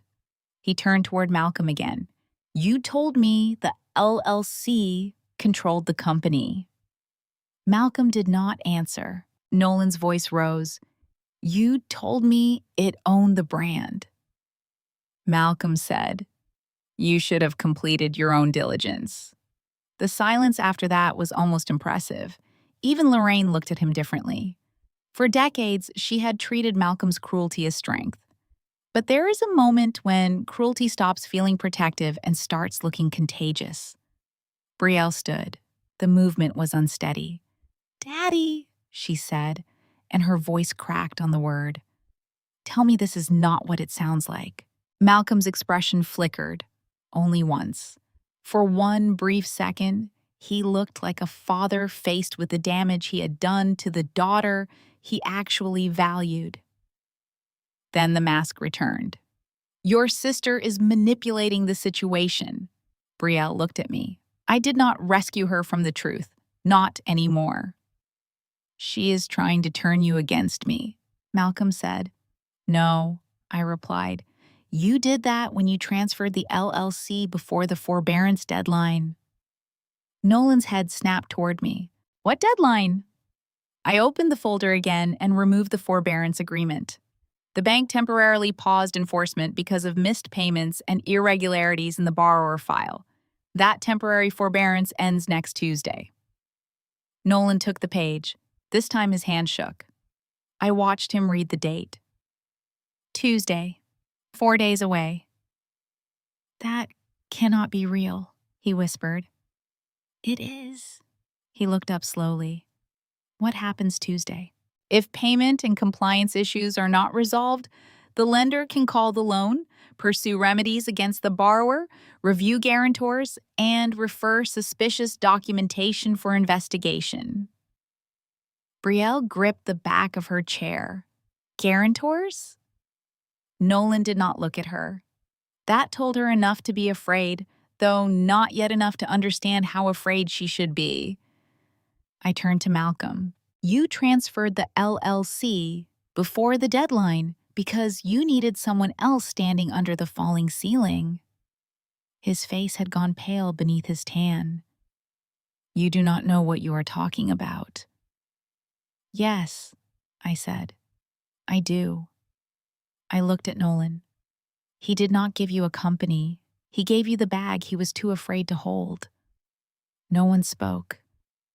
The jazz had stopped at some point, leaving only the low hum of the house and the distant sound of the ocean. Brielle lowered herself back into her chair. For the first time in my life, I saw her look at Malcolm without worship. It did not make me happy. That surprised me. A part of me had imagined I would feel satisfaction when Brielle finally saw him clearly. But what I felt was heavier than that, sadder, because I knew what it was like to watch a parent become a stranger in front of you. I had simply done it younger. Nolan began pacing behind his chair, phone in hand, thumb moving frantically. Fine, he said. Fine. This is bad, but it is not fatal. Malcolm latched onto that immediately. Exactly, Nolan pointed at me. The brand is worth far more than $6 million. I said nothing. He took my silence as weakness. Monroe Botanica is what, $50 million? More if positioned correctly. Even if there is debt, we sell equity, refinance, or exit. I know people. I can structure this. Brielle looked up, desperate. You can? Yes, Nolan said, louder now, rebuilding himself in real time. Of course I can. Debt is part of business. Evelyn is trying to scare us because she is bitter. The asset value solves this. Malcolm nodded quickly. That is what I have been saying. No, it was not. But desperate people prefer familiar lies over unfamiliar facts. Nolan lifted his phone. I will call Adrian. Who is Adrian? Brielle asked. Private equity broker. He knows beauty. If we need a fast exit, he can find buyers. I almost stopped him. Not because I wanted to protect him, because the next part was going to humiliate him in a way even I had not expected to witness at my table. But then I remembered him calling my company a hobby. I remembered the basement. I remembered warehouse manager. So I sat back and let him dial. The call connected on speaker. Nolan, a man's voice said. Did not expect to hear from you tonight. Adrian, I need something fast, Nolan said, forcing confidence into his tone. I just acquired control of Monroe Botanica Operations LLC. There was a pause. The skincare brand? Yes. Monroe Botanica, clean luxury, strong retail presence. I may be looking for a quick strategic sale or bridge against acquisition value. Another pause. Longer. Send me the entity name again. Nolan did. We listened to keyboard sounds through the speaker. Brielle clasped her hands together like she was praying. Malcolm stared at the table. Lorraine looked at me, silently begging me to stop something she still did not understand I had not started. Then Adrian spoke again. Okay, I am looking at Monroe Botanica Operations LLC. Nolan straightened. And this entity does not appear to own the brand. Nolan's face froze. What? It is active, but I am not seeing trademark ownership. No IP assignment, no retailer contracts, no formula rights, no obvious customer data assets, no brand holding position. That is wrong, Nolan said. Maybe there are private agreements I am not seeing, Adrian replied. But from available records, this looks like an operations or vendor shell. Brielle whispered, Vendor shell? Nolan snapped, Check again. I am checking, Adrian said, less warmly now. Nolan, what exactly did you acquire? Nolan looked at me. I smiled.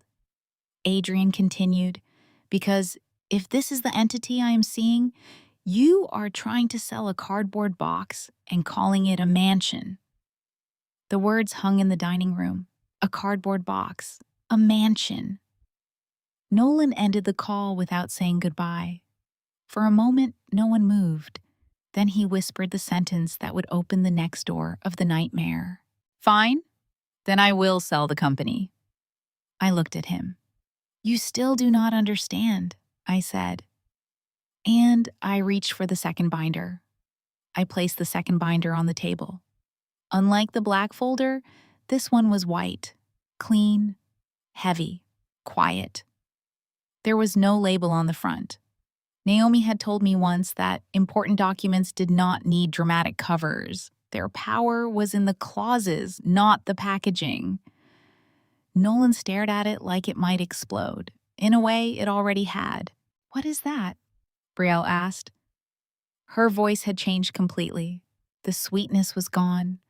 The champagne bright confidence was gone. She sounded younger now, almost like the girl who used to break things and wait for me to apologize. I opened the binder. This, I said, is what you thought you stole. Nolan stepped toward me.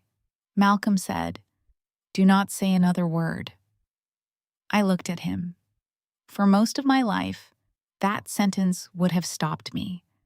Not because I agreed, because in my father's house, his commands were weather. You adjusted yourself around them, you lowered your voice, you softened your face, you swallowed your questions, but this was not my father's house. It was mine. So I turned the first page. Monroe Botanica Operations LLC, I said, tapping the document, is the entity you took tonight. Nolan's jaw worked. Yes. It handled limited packaging coordination, warehouse communication, and certain logistics functions under a vendor agreement. It operated the company, he snapped. No, it served the company. That is the same thing. It is not. I turned another page. Aurelia Beauty Holdings, Inc. owns the brand. Brielle frowned. What is Aurelia Beauty Holdings?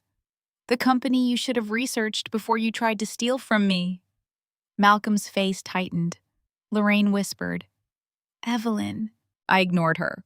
Aurelia Beauty Holdings owns the Monroe Botanica trademarks, retailer contracts, website, customer data, brand rights, product names, packaging design licenses, digital assets, domain names, and commercial relationships.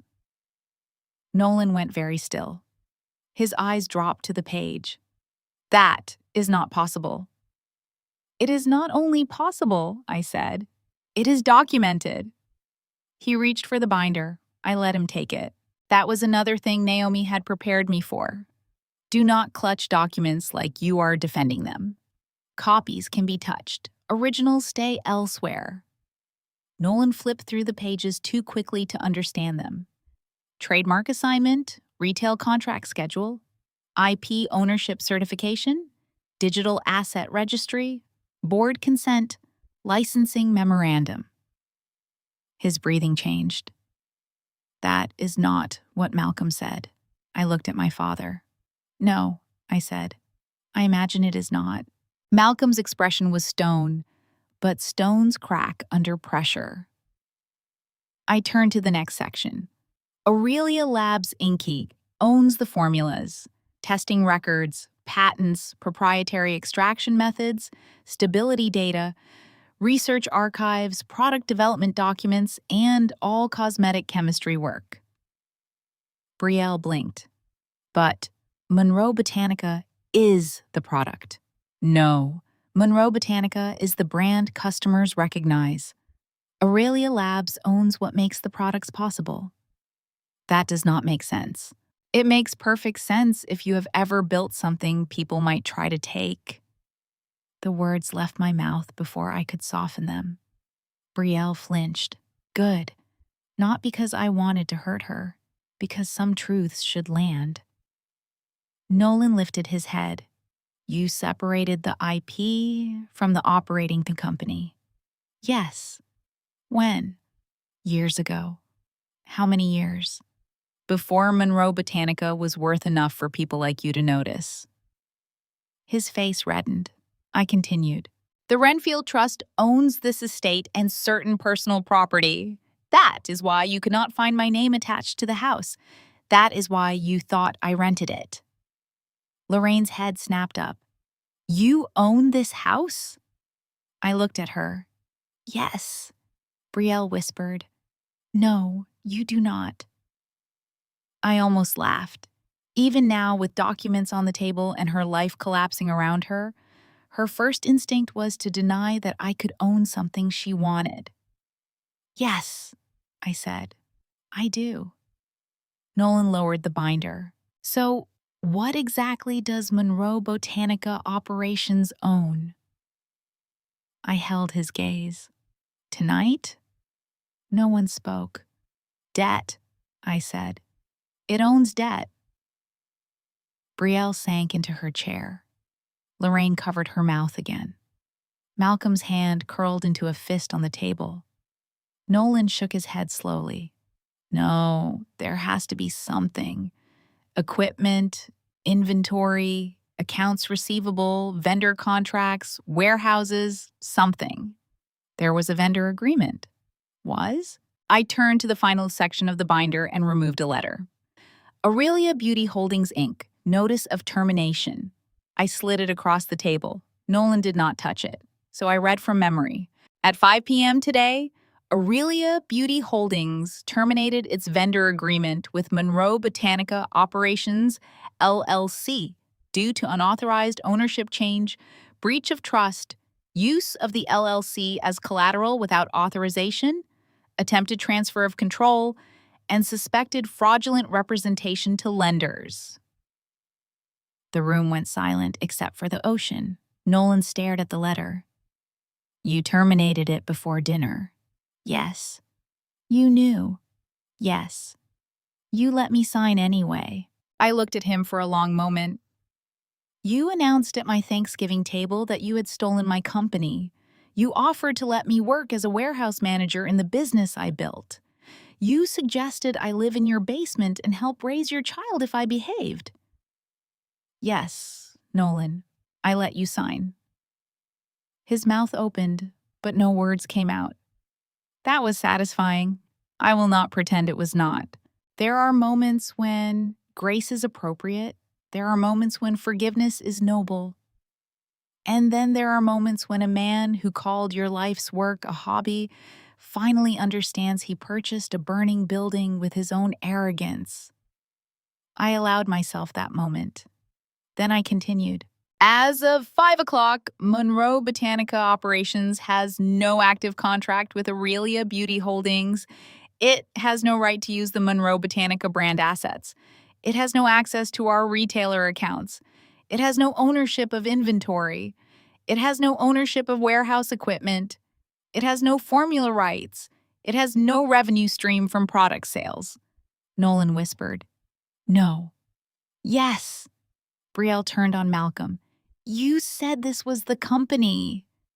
Malcolm's mouth hardened. It was supposed to be. That was the first crack, not a confession. Malcolm would never hand anyone that. But enough? It was supposed to be? Nolan repeated. Malcolm looked at him sharply, already regretting the words. I leaned back. You thought you stole the restaurant, I said. What you actually took was an old delivery van with a loan attached to it. Nobody moved. The recipes were never in the van. The kitchen was never in the van. The building was never in the van. The staff, the customer list, the sign out front, the relationships with suppliers, the rights to the menu, none of that was in the van. I tapped the binder. You signed for the van. Nolan looked as if he might be sick. Brielle's eyes filled with tears, but this time they were not decorative. They were frightened. Lorraine looked at me as though I had become someone she did not recognize. That almost made me smile. She had never recognized me. She had recognized usefulness, obedience, strength when it could be harvested, silence when it could be demanded. But me? No. I had been a stranger in my own family long before that dinner. Nolan suddenly lunged for the black folder and began flipping through the loan documents again. No, he muttered. No, no, no. There is still a way to structure this. If the IP is outside the LLC, we can compel transfer. If the brand uses the name, if there is common ownership, if there is no common ownership, you cannot just separate assets to avoid creditors. I did not separate assets to avoid creditors, I said. I structured them properly before Malcolm borrowed money against the wrong entity. Naomi would have been proud of that sentence. Nolan looked up. You planned this. I planned for people like you. His face twisted. You trapped us. No, I said. I protected myself. You mistook the fence for a trap because you were trying to climb over it. Brielle began crying now. Real tears. This cannot be happening, she whispered. I looked at her. For a moment, I saw the whole map of our lives. Brielle getting the larger bedroom because she needed space to express herself. Brielle getting the jewelry business funded because she needed confidence. Brielle getting family applause for doing half of what I had done quietly. Brielle getting comfort, forgiveness, second chances, explanations, rescue. And now she sat in my dining room wearing a designer dress, pregnant with her third performance of innocence, realizing that someone had finally handed her a consequence I could not be ordered to absorb. I know this is new for you, I said softly. Her head snapped up. What? Consequences. She recoiled as if I had slapped her. Lorraine stood. Evelyn, stop. I looked at my mother. No. The word was small. It changed everything. Lorraine blinked. No? No. Her face crumpled with practiced pain. This is your sister. I know. She is pregnant. I know. She has children. I know. She could lose everything. I felt my voice go colder. So could I. That is different. Of course it is. Lorraine's lips trembled. You have always been harder. There it was again. Harder. Not wounded, not exhausted, not abandoned. Harder. A label convenient enough to excuse anything done to me. I turned back to Nolan before my mother could drag the room into old emotional weather. We have not discussed your part yet. Nolan froze. My part? Yes. I opened a smaller envelope tucked into the binder. This one contained copies of documents Naomi had flagged as especially dangerous. Your bridge loan, I said. Nolan's face went slack. Malcolm turned sharply toward him. Brielle whispered, "What bridge loan?" Nolan said nothing. I removed the first page. 2 weeks ago, you obtained short-term private financing from a lender called Westbridge Capital Recovery. That is not... You represented Monroe Botanica Operations LLC as controlling the Monroe Botanica brand. Nolan looked at the floor. You pledged anticipated brand revenue as collateral. Brielle stood so quickly, her chair tipped backward. Nolan, he snapped, I was fixing it. Fixing what? Our cash position. What cash position? He did not answer. I did. His crypto fund collapsed harder than he admitted. Brielle stared at him. No. Yes, I said. Investors were threatening legal action. There were redemption demands, unpaid obligations, and pressure from lenders. Nolan needed a new asset story. Monroe Botanica was supposed to be that story. Nolan pointed at me. You had no right to investigate me. You tried to steal my company. You had no right. You photographed my office files. He went silent. Brielle slowly turned toward him. You what? I looked at my sister. There is security footage.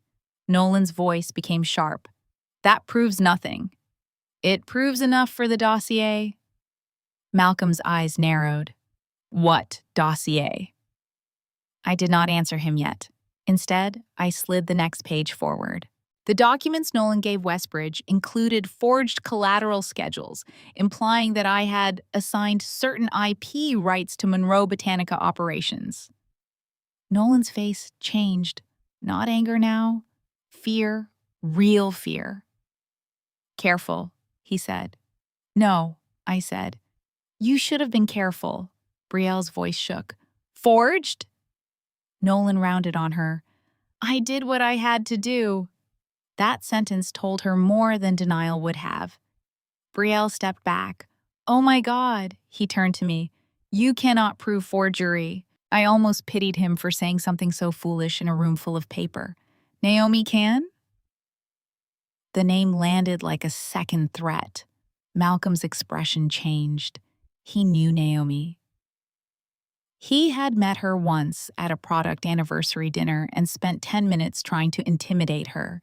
She had listened politely, then asked him whether he preferred correspondence through personal counsel or directly through her office.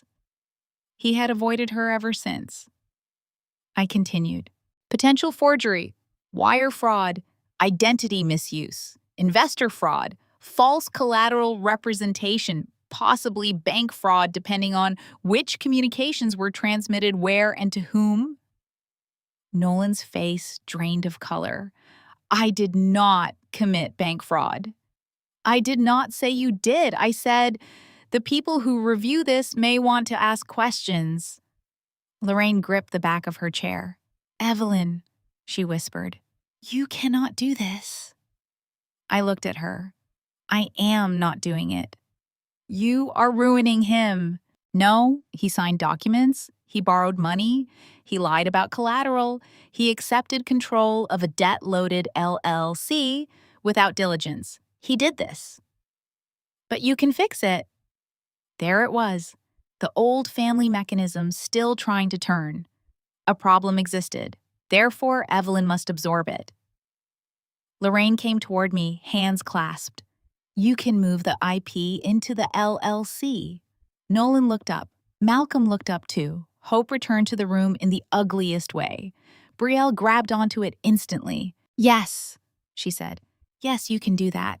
Just temporarily, to stabilize everything. Then, once Nolan refinances... No, I said. Lorraine's face tightened. Evelyn, no. You are being vindictive. I am being legally sane. Nolan stepped forward. If you transfer the IP, the lender sees asset coverage. We can refinance. We can unwind the old debt. Everyone wins. I stared at him. You want me to place clean assets into a tainted entity to support documents you may have forged. His mouth tightened. That is not what I said. That is exactly what you said. Malcolm said. You are exaggerating. I turned to him. And you are sweating. His mouth closed. I looked back at my mother. You are asking me to commit fraud to clean up his fraud. Lorraine recoiled. How can you say that? Clearly. Brielle began crying harder. Evelyn, please, I did not know. That might have been true.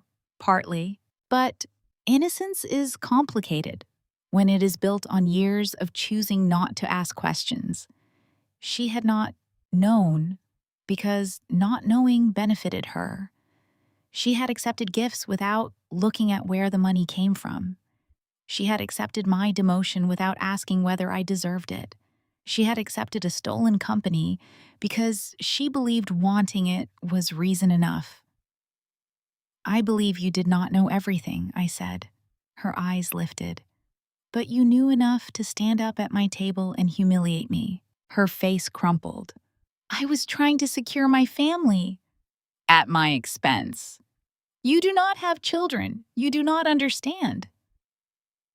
There it was. The final refuge of people who confuse responsibility with entitlement. No, I said. I understand perfectly. You believed motherhood gave you a moral claim over my work. She flinched. Malcolm stood. The movement was slow and deliberate. Enough, he said. He had used that word several times tonight. Each time it had less power. You will sign whatever is necessary to correct this, he said. You will not destroy this family over technicalities. Technicalities. I looked at the binder, at the folders, at the documents that had taken years to build, years of discipline, years of protecting myself from exactly this moment. Paperwork was not a technicality when you used it to claim ownership, I said. His eyes hardened. You would be nothing without me. I stood then, slowly, not dramatically. I did not need drama. The room had enough. You taught me paperwork mattered, I said. I listened better than you expected. For the first time that night, Malcolm had no immediate answer. So, Nolan filled the silence. He turned on my father with a face full of panic and rage. You told me she was naive. Malcolm looked at him. Nolan's voice rose. You told me the LLC controlled everything. Brielle whispered. Nolan. You told me she was emotional and would fold if we did it in front of family. There it was, the final confirmation. I looked at Malcolm. My father stared back at me, and behind his eyes, I saw the calculation changing. He had lost control of me, so now he would try to survive by sacrificing someone else. Nolan pointed at him. You set me up. Malcolm's mouth curved into something cold and almost bored. No, he said. You were just too arrogant to read what you signed. And that was when the family finally turned on itself. For most of my life, my family had survived by agreeing on one thing. I was the problem. If Brielle cried, I had been cruel. If Malcolm raged, I had been disrespectful. If Lorraine manipulated, I had been difficult. If something went wrong, I had either caused it, failed to prevent it, or refused to fix it quickly enough. That Thanksgiving night was the first time I watched that system fail in real time. Because money had left the room, not literally. The house was still beautiful. The candles still burned. The crystal glasses still caught the light. The ocean still moved beyond the windows like nothing human had ever mattered. But the imagined money was gone. The company they thought they had stolen was gone. The fortune they thought would save them was gone. The story they had told themselves was gone. And once the fantasy collapsed, they needed a new sacrifice. This time they turned on each other. Nolan stepped toward Malcolm, still holding his phone, still pale beneath the anger climbing up his neck. You told me she was naive, he said. Malcolm did not move. You told me she was emotional, Nolan continued. You told me if we did this in front of Lorraine, in front of Brielle at Thanksgiving, she would not fight it because she would be too embarrassed. Brielle's eyes snapped toward Malcolm. Dad? Malcolm's expression did not change. Nolan laughed once, sharp and ugly. You told me she kept everything in the LLC because founders never clean up their early paperwork? You said she was sentimental? You said she trusted family more than lawyers. I almost smiled. That was the funniest thing anyone had said all night. Malcolm looked at me then, and for one flicker of a second, I saw hatred in his eyes. Not because I had betrayed him, because I had become harder to use than he expected.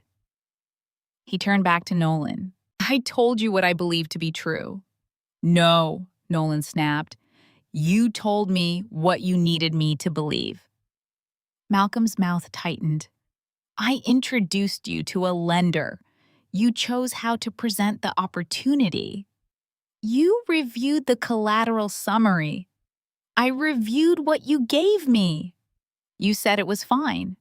I said it was promising. Nolan pointed at him. You knew the LLC had debt.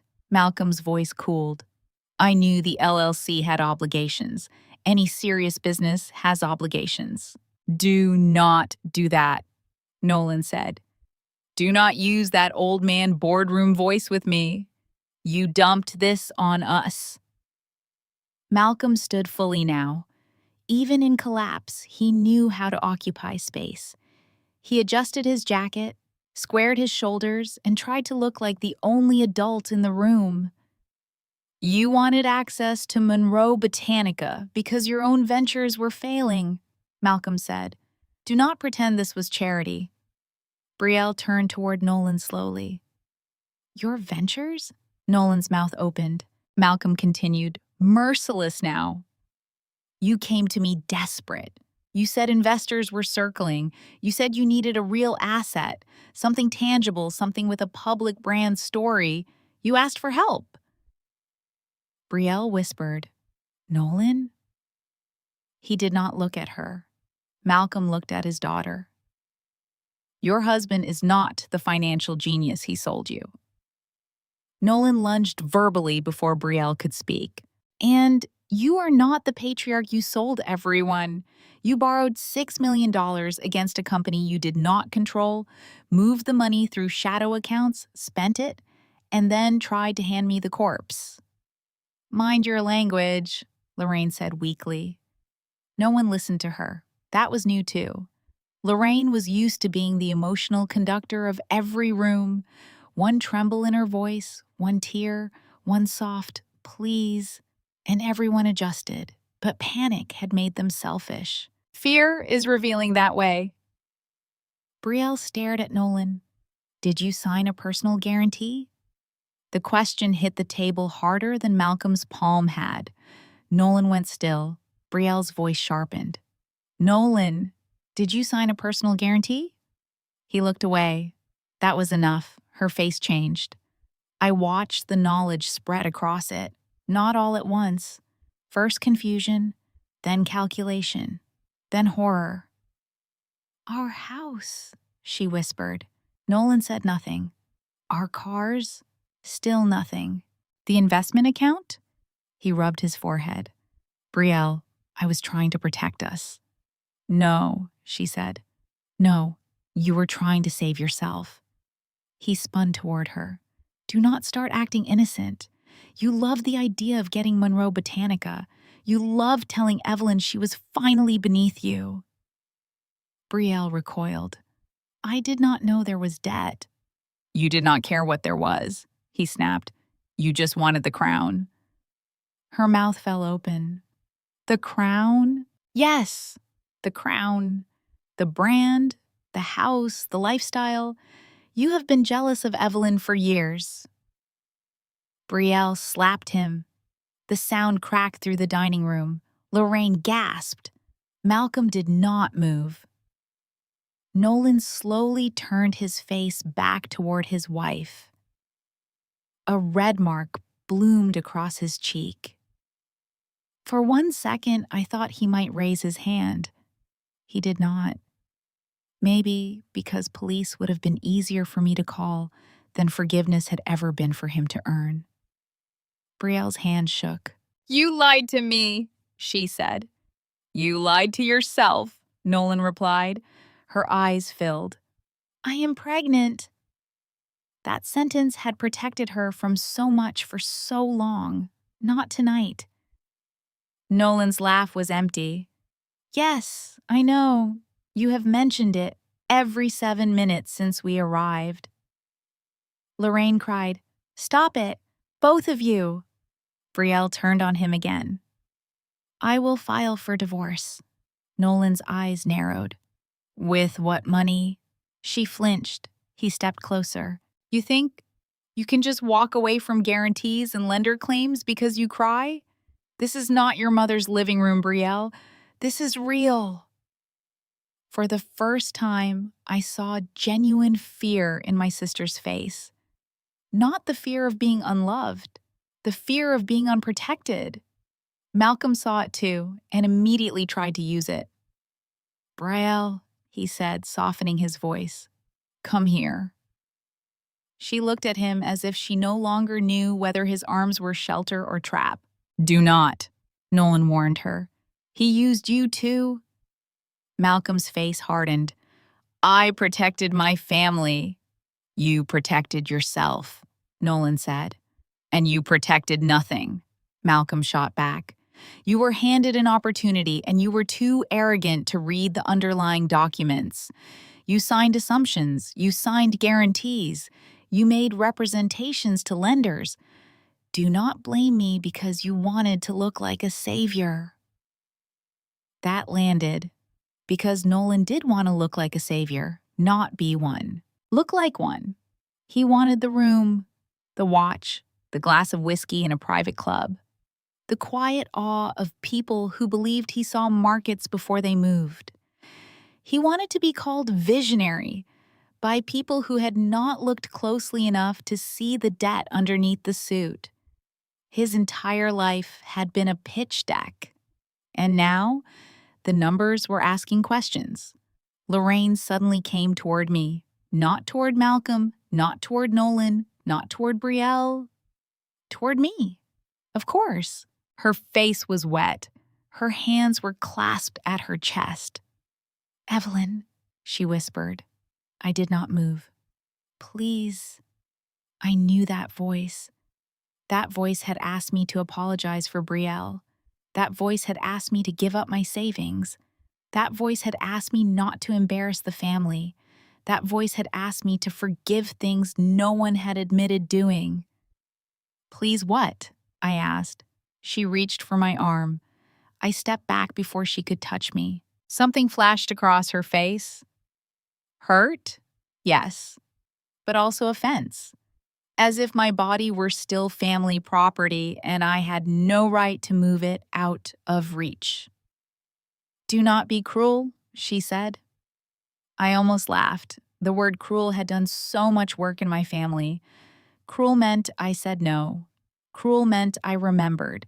Cruel meant I refused to clean up a mess I had not made. Cruel meant I did not hand over my life with a grateful smile. "Brielle is pregnant," Lorraine said. "I heard. The children need stability." "Then their parents should have made stable choices," Lorraine recoiled.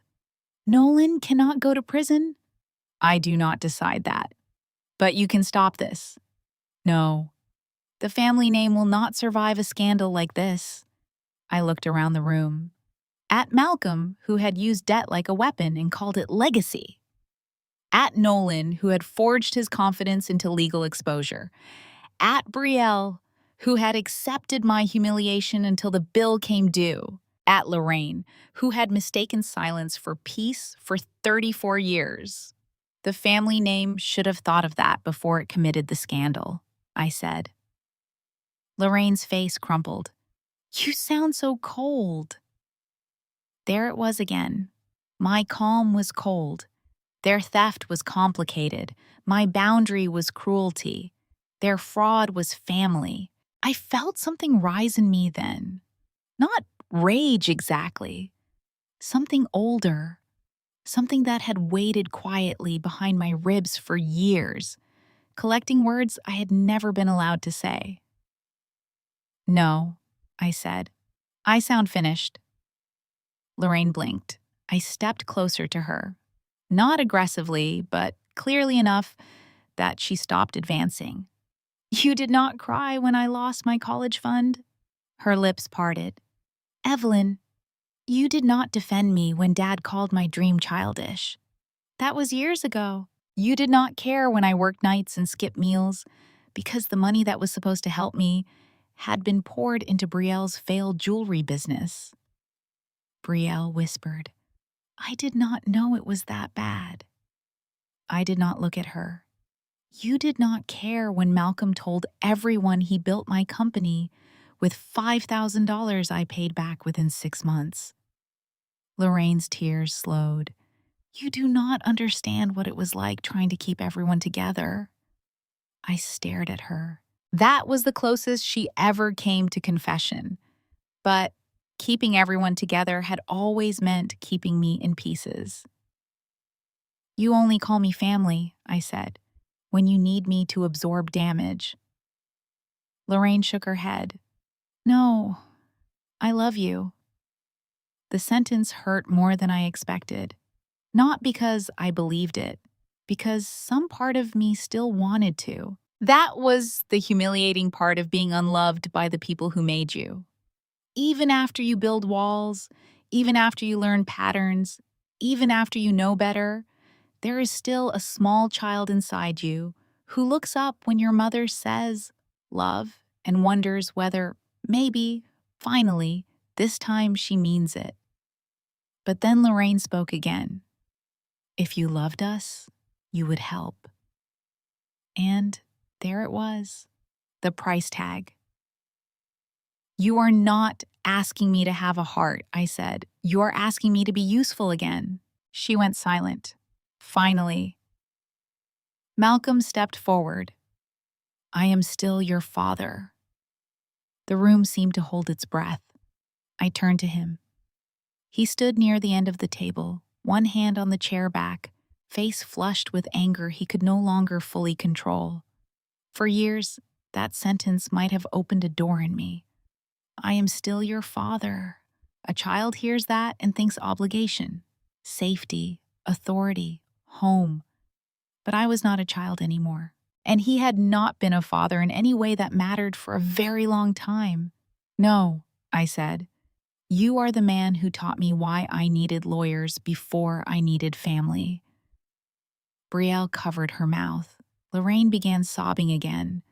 Malcolm stared at me with something like disbelief, as if it had never occurred to him that one day I might define him accurately. Nolan suddenly spoke.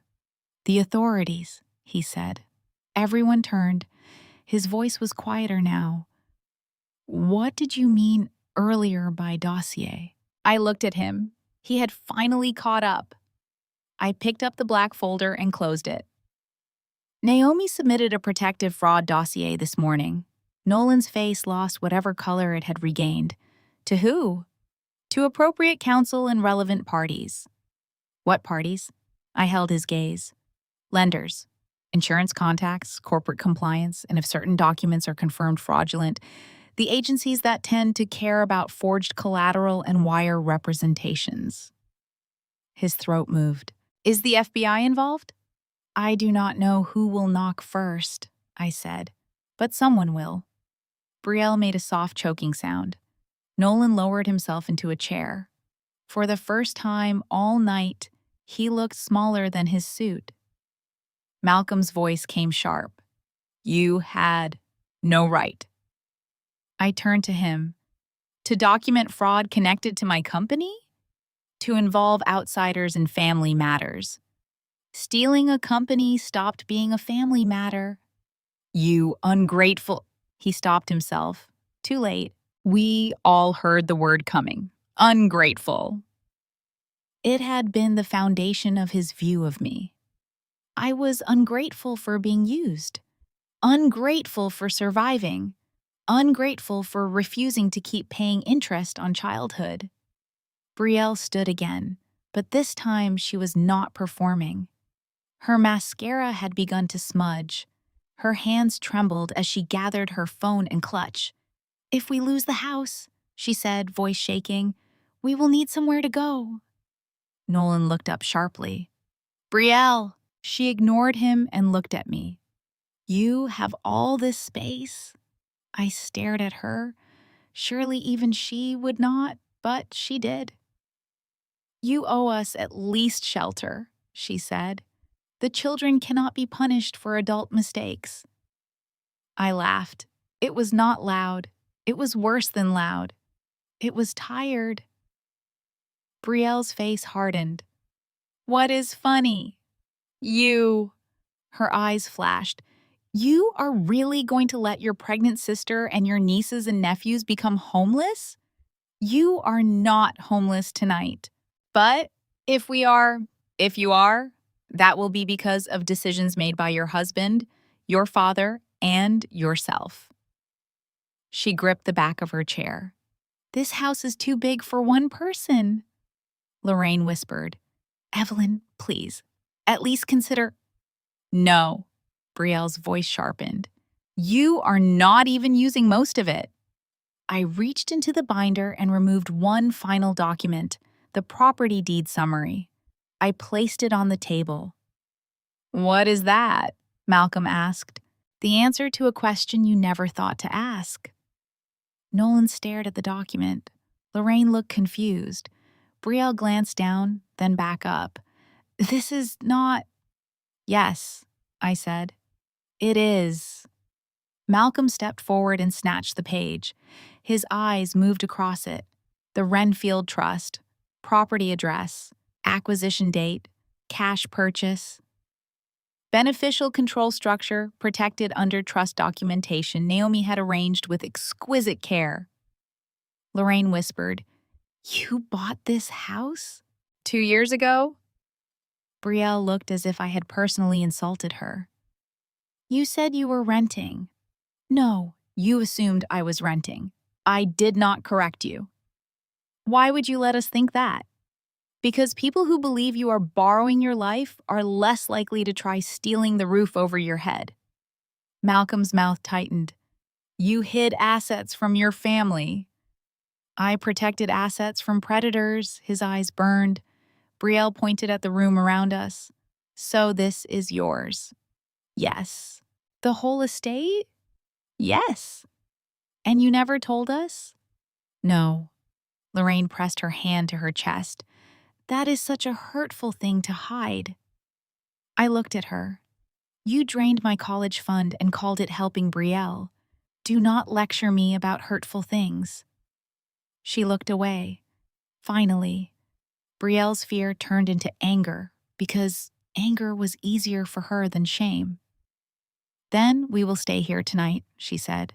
"The children are tired. I am pregnant. Nolan is in no condition to drive." "No," I said. "You cannot throw family out on Thanksgiving." "I can ask trespassers to leave my property." Malcolm's face darkened. "Careful." I smiled faintly. "You keep saying that to the wrong person." I looked around the table one last time. At the ruined dinner, at the cooling candles, at the documents spread among crystal glasses and dessert plates, at the people who had walked into my home thinking my silence meant surrender. Then I said the words I had wanted to say for years. "You have 10 minutes to collect your coats and leave my property." Lorraine sobbed. Brielle stared at me like I had become a monster. Nolan looked numb. Malcolm's face twisted with humiliation. "You will regret this," he said. I picked up my glass and took the last sip of vodka. "No," I said. "I think I already did all my regretting before tonight." And then I started the timer on my phone. 10 minutes. For the first time in my life, the countdown was not for how long I had to endure them. It was for how long they were allowed to remain near me. The timer began counting down. 10 minutes. The sound was almost silent, just a small digital pulse on my phone screen, but everyone at that table seemed to hear it. Brielle stared at me first, not with fear, with disbelief. She looked at me the way a queen might look at a servant who had just sat on the throne. In her mind, I had violated the natural order of the family. I was supposed to endure, negotiate, explain, apologize, soften, fix. I was not supposed to set a timer. "You are not serious," she said. I looked at the phone. 9 minutes and 42 seconds. Her mouth opened. Lorraine let out a sob so theatrical it would have impressed me if I had not seen the rehearsal my entire life. "Evelyn, please, this is Thanksgiving." "No," I said. "This is my home." Malcolm stepped toward me. "Turn that off." I looked up at him. He had used that tone all my life. The tone that expected obedience before reason. The tone that made waiters nervous, employees silent, and my mother whisper, "Just let him calm down." I did not turn off the timer. "Your coats are in the front closet," I said. Nolan stood behind Brielle's chair, gripping the back of it like it was the only solid object left in the world. His phone kept lighting up with notifications. He did not check them anymore. That was how I knew the shock had finally settled into his bones. A man like Nolan could lie to other people easily, but numbers were harder to charm. Brielle suddenly moved toward the hallway. For 1 second, I thought she was leaving. Then I realized she was heading toward the stairs. "Where are you going?" I asked. She did not stop. "To get the children settled. I am not dragging them out into the cold because you are having some kind of emotional breakdown." I stepped into her path. She stopped inches from me. Her eyes flashed. "Move." "No. I am pregnant." "I know. The kids are exhausted." "Then collect them and leave." Her face twisted. "You really are heartless." For years, that word would have made me explain myself. I would have listed reasons. I would have softened my voice. I would have tried to prove I was not cruel to someone committed to misunderstanding me. That night, I did not defend myself. I simply said, 8 minutes. Brielle looked past me toward Lorraine. "Mom." Lorraine came immediately, of course. She placed one trembling hand on Brielle's shoulder and looked at me with wet, pleading eyes. "Evelyn, do not punish children for adult mistakes." I felt something in my chest harden. "You brought children into a house where you plan to humiliate me and take my company." Lorraine flinched. "You did not worry about their peace then? That is unfair." "No," I said. "It is accurate." Malcolm's voice cut through the room. "I am calling my attorney." "Good." That stopped him for half a second. I looked at him. "Call everyone, Malcolm. Attorneys, lenders, reputation managers, country club friends. Anyone you think can make this disappear. But make those calls from somewhere else." His face darkened. "You think a trust makes you untouchable?" "No. I think ownership gives me the right to remove people from my property after they try to steal from me." He laughed harshly. "This is unlawful detainment. You cannot lock us in." "I did not lock you in. The gate is closed." "The gate always closes after entry." He strode toward the foyer. The rest of us followed at a distance, not because we had agreed to, but because a collapsing family has gravity. Everyone gets pulled toward the next crash. Malcolm reached the front door, flung it open, and walked into the cold night air. The driveway curved down toward the estate gate, where iron bars stood closed beneath stone pillars.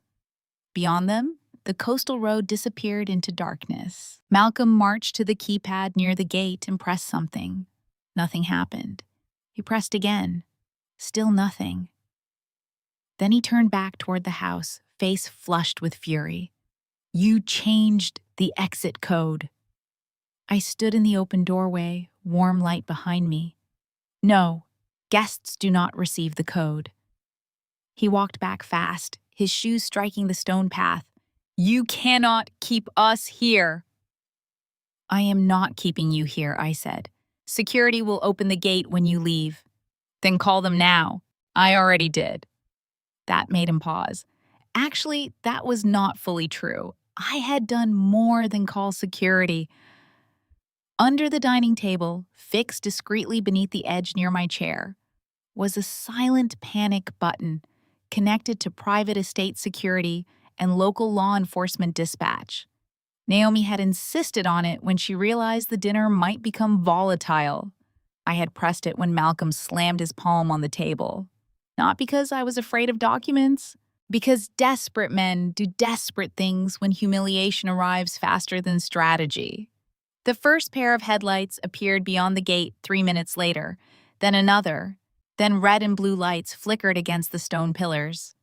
Lorraine gasped. You called the police? I looked at Malcolm.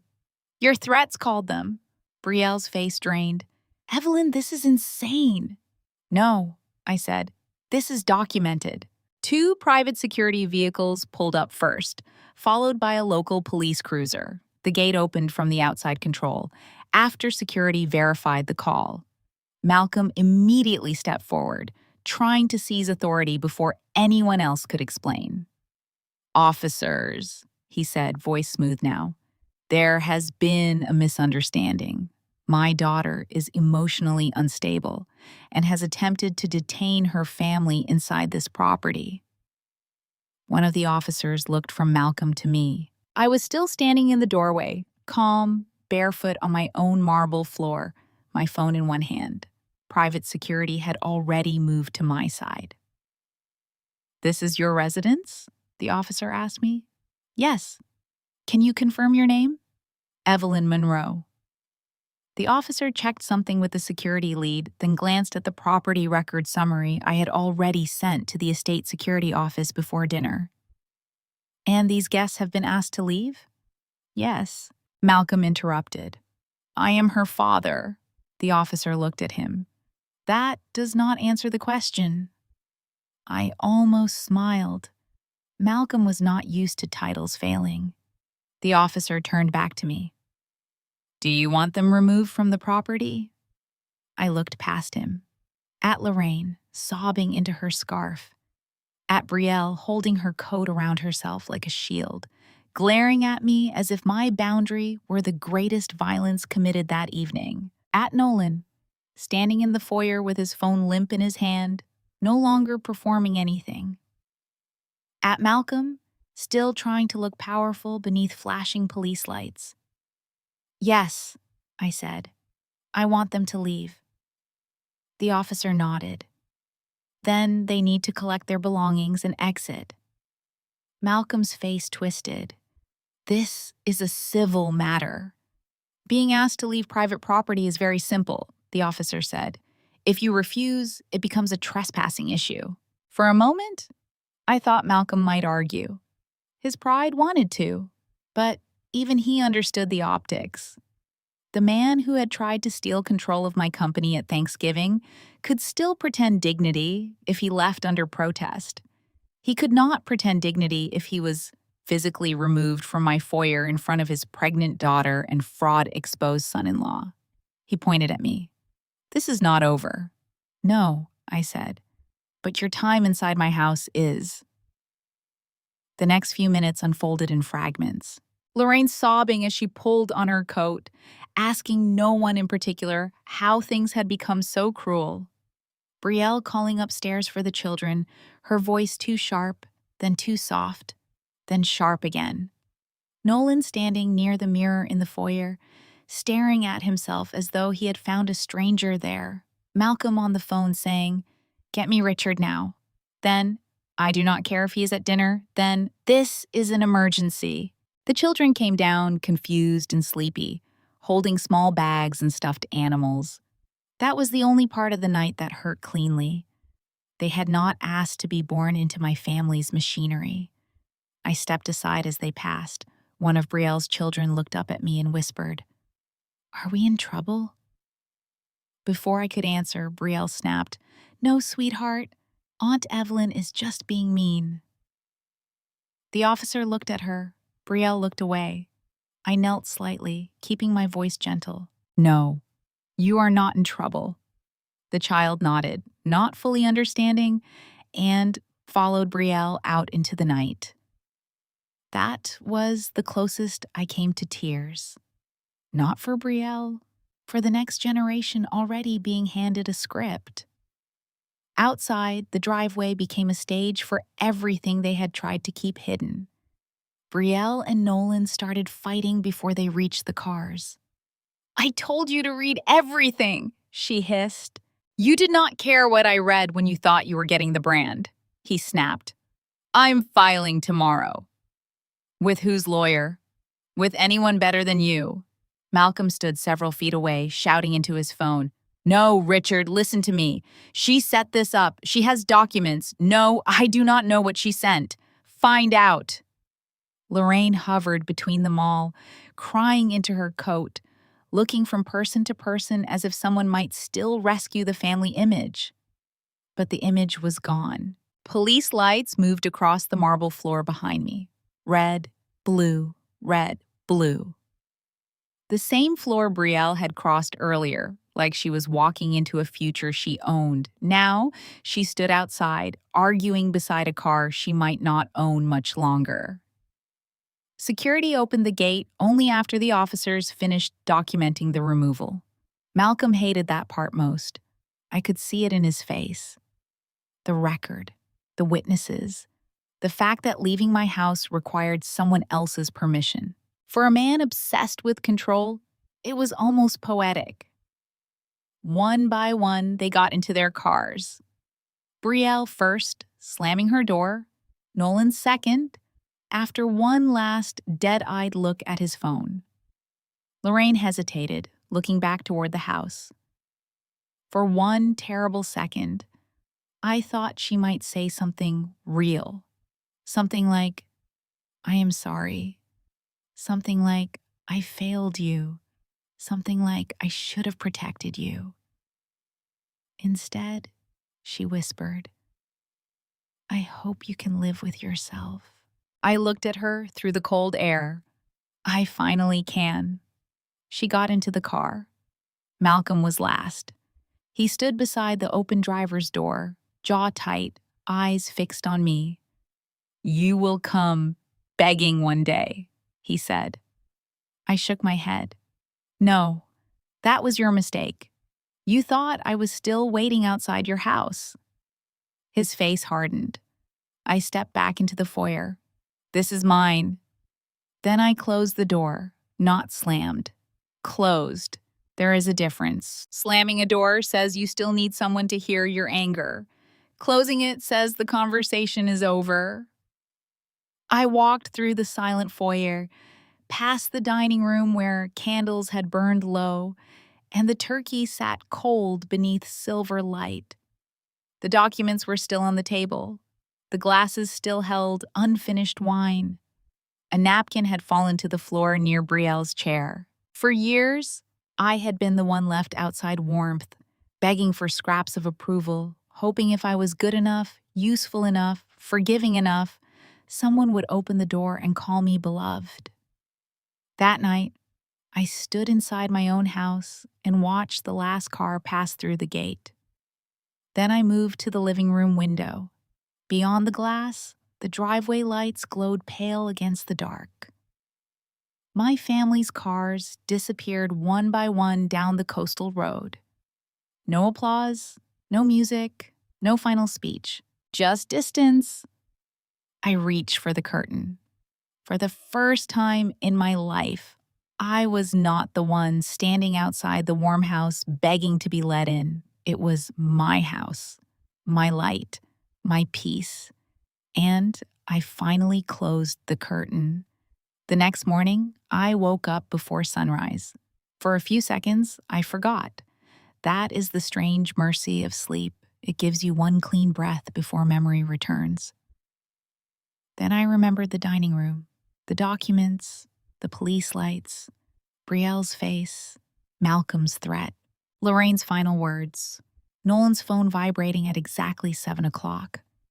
I lay still and waited for guilt to arrive. It did. But it was quieter than I expected. Not absent, just smaller.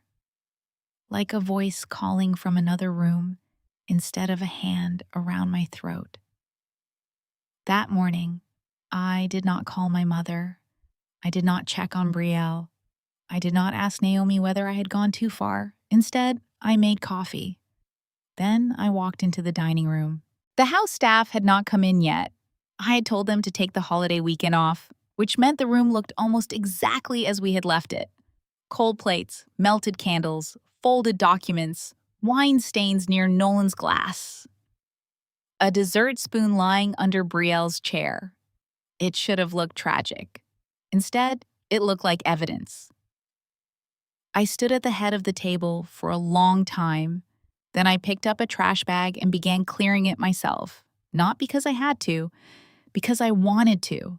There was something sacred about removing them from my space, one object at a time. The napkins, the broken rhythm of the evening, the glasses they had touched, the seating cards I would never use again. By 7:30, the table was bare. By 8, Naomi called. "Are you safe?" That was the first thing she asked. Not, "What happened?" Not, "Did they sign?" Not, "How bad was it?" "Are you safe?" It almost undid me. "Yes," I said. "Good. Now tell me everything." So I did. I told her about the announcement, the transfer, Nolan's signature, the debt notification, Malcolm's panic, the call with Adrian, the binder, the fight, the police. Naomi listened without interruption. When I finished, she said, "You did exactly what you needed to do. I had them removed from my house on Thanksgiving.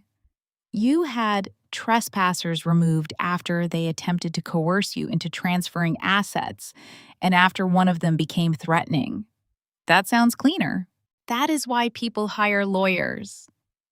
I smiled for the first time that morning.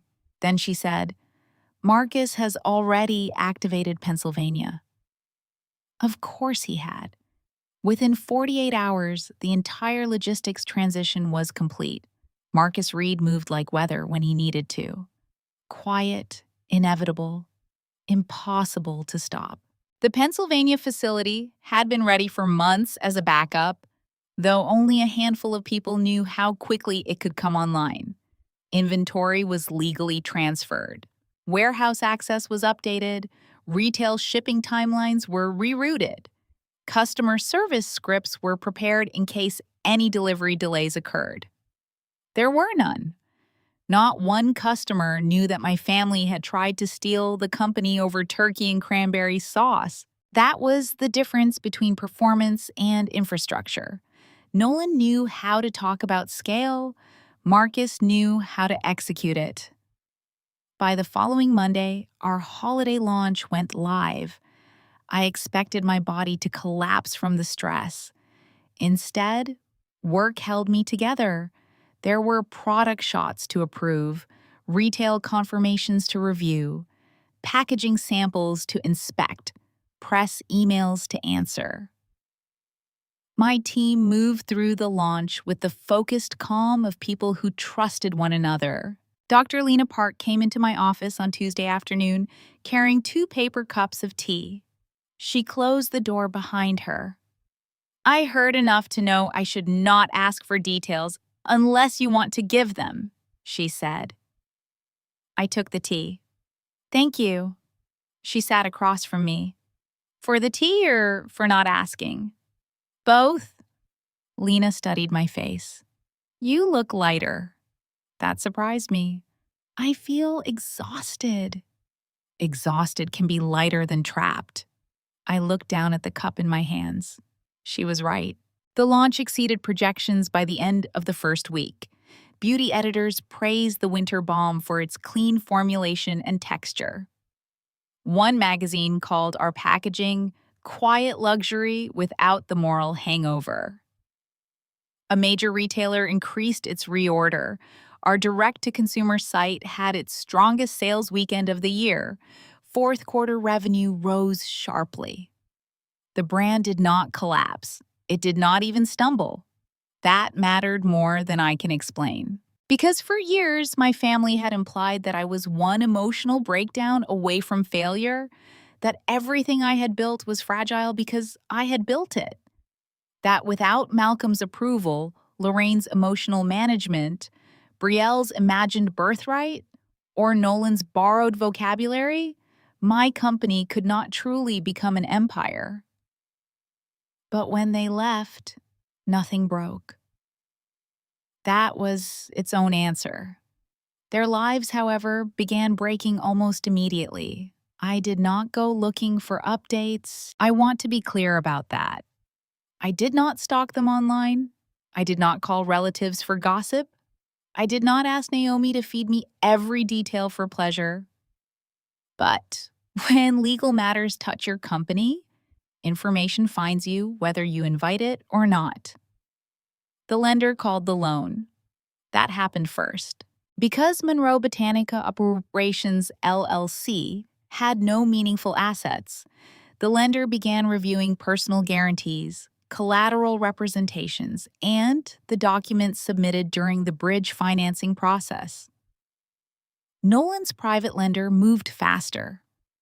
Westbridge Capital Recovery was not the kind of lender that sent gentle reminders in tasteful envelopes. They demanded answers, then records, then repayment, then counsel. Within 2 weeks, Nolan and Brielle filed for Chapter 7 bankruptcy.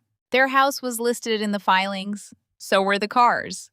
The Range Rover Brielle had wanted to upgrade was repossessed before she ever got the cream-colored replacement she had imagined at my table. Their investment accounts were frozen pending review. The Aspen property became part of the investigation. Brielle filed for emergency divorce protections and temporary custody orders. I read that line in an email from Naomi and felt nothing for several seconds. Then I felt sad. Not sorry enough to rescue her, just sad. Because Brielle had spent her whole life being protected from consequence, and now consequence had arrived with interest. She had no emotional muscles for it, no practice standing alone, no habit of reading documents, no instinct for survival beyond finding someone else to blame. For the first time, that someone could not be me. Nolan's situation became worse, much worse. He was indicted on fraud-related charges connected to forged collateral documents and investor deception. The wording was careful because legal language always is, but the meaning was clear enough. He had lied to people with money. People with money do not enjoy being lied to unless they profit from the lie. He was released on bail, but the conditions were strict. His passport was surrendered. His accounts were monitored.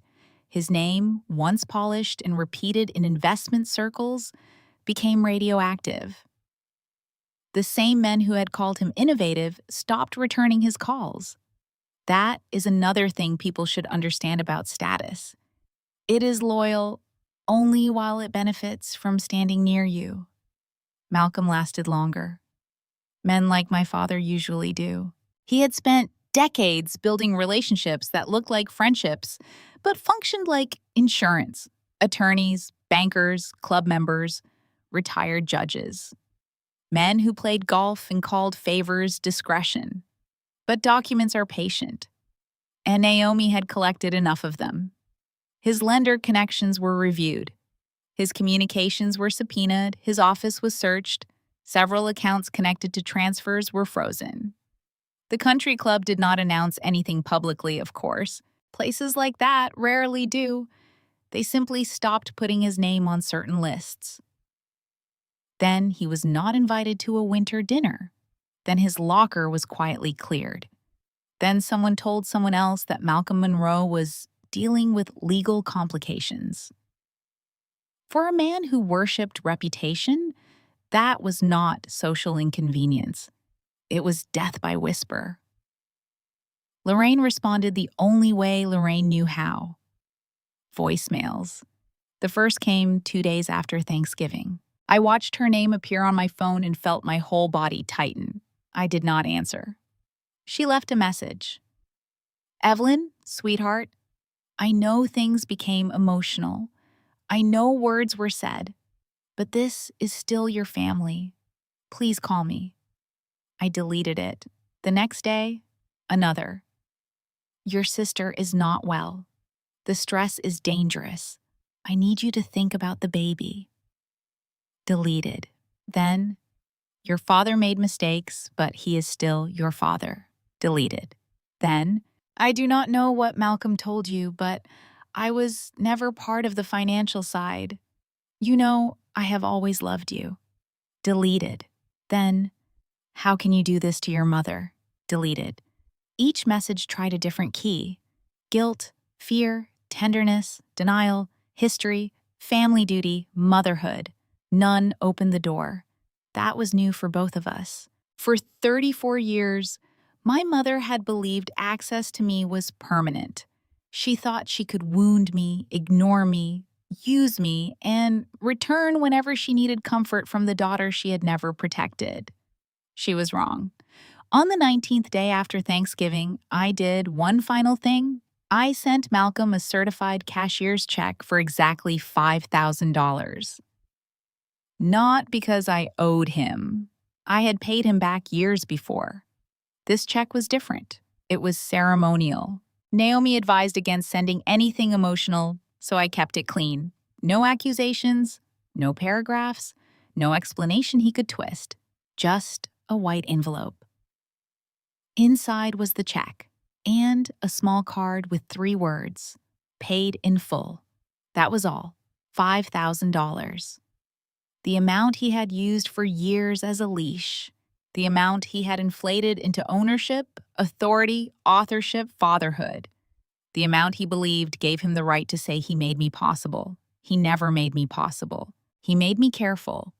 There is a difference. I thought sending the check would feel triumphant. It did not. It felt quiet, like placing a stone on a grave. Because some endings are not explosions. Some endings are signatures. Some endings are certified mail. Some endings are 3 words on a card that nobody else would understand unless they knew how long you had been paying for love you never received. That afternoon, I walked through the production lab at Aurelia Labs. Lena was reviewing stability data with 2 junior chemists. Marcus was on speaker with Pennsylvania Logistics. The holiday orders were moving. The team was laughing over something near the packaging samples. No one in that room shared my blood, yet I trusted them more than the people who did. I stood there, watching the company breathe around me, and felt the truth settle fully for the first time. Thanksgiving had not destroyed my family. It had revealed that the family I thought I was losing had never really existed. What existed was obligation, performance, image, extraction. And I had mistaken my ability to survive it for love. The check arrived at Malcolm's office 2 days later. Naomi confirmed delivery. No response came, no call, no email, no threat, just silence. For once, his silence did not frighten me. It freed me. That was the last payment I ever made toward being their daughter. Christmas Eve came 1 month after Thanksgiving. Same house, same dining room, same long walnut table beneath the crystal chandeliers, but everything felt different. That was how I understood, finally, that a home is not defined by architecture, not by square footage, not by ocean views or marble floors, or the kind of silverware people notice when they are pretending not to be impressed. A home is defined by what your body does when people enter it. On Thanksgiving, my body had braced itself before the first guest crossed the threshold. My shoulders had tightened when Malcolm's car arrived. My stomach had turned when Lorraine complimented the flowers with poison under her tongue. My hands had gone cold when Brielle smiled too sweetly, when Nolan looked at the cameras, when the manila envelope appeared from her bag. On Christmas Eve, my body did not brace. It breathed. Warm lights glowed through the house. Pine garlands curled along the staircase. Candles burned again, but this time they did not feel like courtroom evidence. They felt like warmth. There was music, real music, not soft jazz trying to cover a family ambush. Somewhere in the kitchen, someone was laughing too loudly. I stood in the doorway of the dining room and watched people I had chosen fill the space my blood family had tried to poison. Dr. Lena Park was arranging small dessert plates at one end of the table, arguing with Marcus Reed about whether gingerbread was a cookie or a structural material. "It can be both," Marcus said. "It cannot be both if it tastes like construction dust," Lena replied. Marcus placed a hand over his chest. "That is a direct attack on my grandmother." "Then your grandmother owed the world better gingerbread." I laughed before I meant to. Lena looked up and smiled. There was no calculation in it, no hidden request, no weighing of what my laughter could buy her. Just joy. Naomi Bell stood near the window, holding a glass of sparkling water, speaking quietly with Professor Helen Carter. Naomi wore black, as always, elegant and severe, looking like she had been born knowing where every emergency exit was. Professor Carter wore a deep green scarf and the amused expression of a woman who had taught enough ambitious people to recognize which ones had survived their own ambition with their soul intact. Several longtime employees had come too. People who had packed boxes beside me in the early years. People who had stayed late during launch weeks. People who had told me when I was wrong and stood beside me when I was right. No one asked what the house cost. No one asked who really owned it. No one made a joke about me being alone. No one treated my success like a family asset. That sounds small. Unless you have spent your life surrounded by people who counted your blessings with hungry eyes. At 7 o'clock, I noticed the clock. Of course I did. For 1 second, my chest tightened. 7 o'clock had become a sound in my memory. Nolan's phone vibrating, his face changing, the notification appearing like judgment from a machine. But this time, at exactly 7, nothing exploded. No debt bomb, no betrayal, no demand. No one standing with the champagne flute to announce my life had been reassigned. Instead, Marcus carried in a tray of roasted vegetables and nearly dropped it because Lena said something that made him laugh. That was all. Just laughter at 7 o'clock. It felt like healing. Dinner began without ceremony. People passed food. Real food. Not performance food. Someone spilled wine and apologized once, and nobody turned it into a character flaw. Professor Carter told a story about a former student who tried to argue that verbal promises were legally spiritual. Naomi almost smiled, which for Naomi was basically a standing ovation. I watched them from the head of the table, my table. For years, I had thought the head of the table meant control. Malcolm had taught me that. Whoever sat there ruled the room. Whoever ruled the room decided whose feelings mattered, whose mistakes were forgiven, whose sacrifices were expected. But that night, I understood something else. The head of the table could also mean responsibility, not domination, care, making sure people were fed, making sure the room was safe, making sure no one had to shrink to belong. Halfway through dinner, Lena stood with her glass. "Oh no," I said immediately. She pointed at me. "You do not get to stop this." Marcus leaned back. "I support whatever is about to happen." Naomi murmured, "Legally reckless." Professor Carter smiled. Lena cleared her throat. "I will keep this short because Evelyn hates being praised in public." "I do," I said. "I know. That is why I'm doing it." Everyone laughed. Lena turned toward the room. "I have worked in labs where people were treated like machines. I have worked for companies that talked about ethics in public and cut corners in private.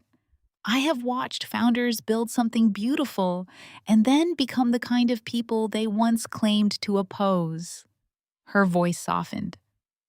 Evelyn did not do that. The room grew quiet. She built a company where formulas matter, but people matter too, where documentation is not just protection from lawsuits, but protection from chaos, where credit is given, where no one is expected to bleed quietly for someone else's ego. My throat tightened. Lena looked at me then. You built something rare, not just a brand, a place where people are not used up. For a moment, I could not speak. The room applauded gently, not loudly, not like a performance, like affection. I looked down at my plate because my eyes had begun to burn. Not from pain, from relief. That was new. After dinner, while the others drifted toward the living room, I stepped into the library alone. The library was dark except for the Christmas lights outside the window and the low gold glow of one lamp near the leather chair.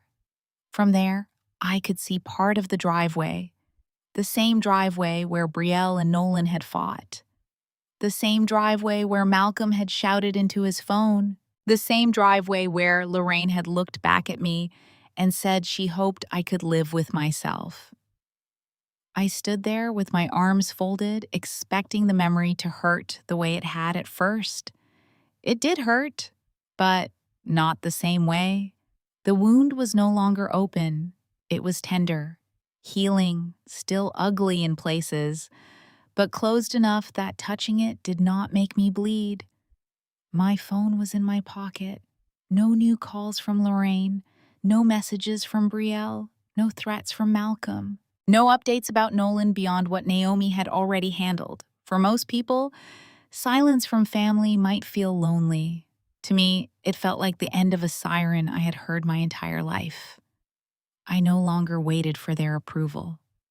That realization came quietly, not as a grand declaration, not as a dramatic moment with music swelling behind it, just a simple truth settling into the room. I no longer feared their calls. I no longer felt obligated to rescue them from the consequences of choices they made while laughing at mine. I no longer confused being needed with being loved. And, perhaps most importantly, I no longer believed that being strong meant being available for harm. The door opened softly behind me.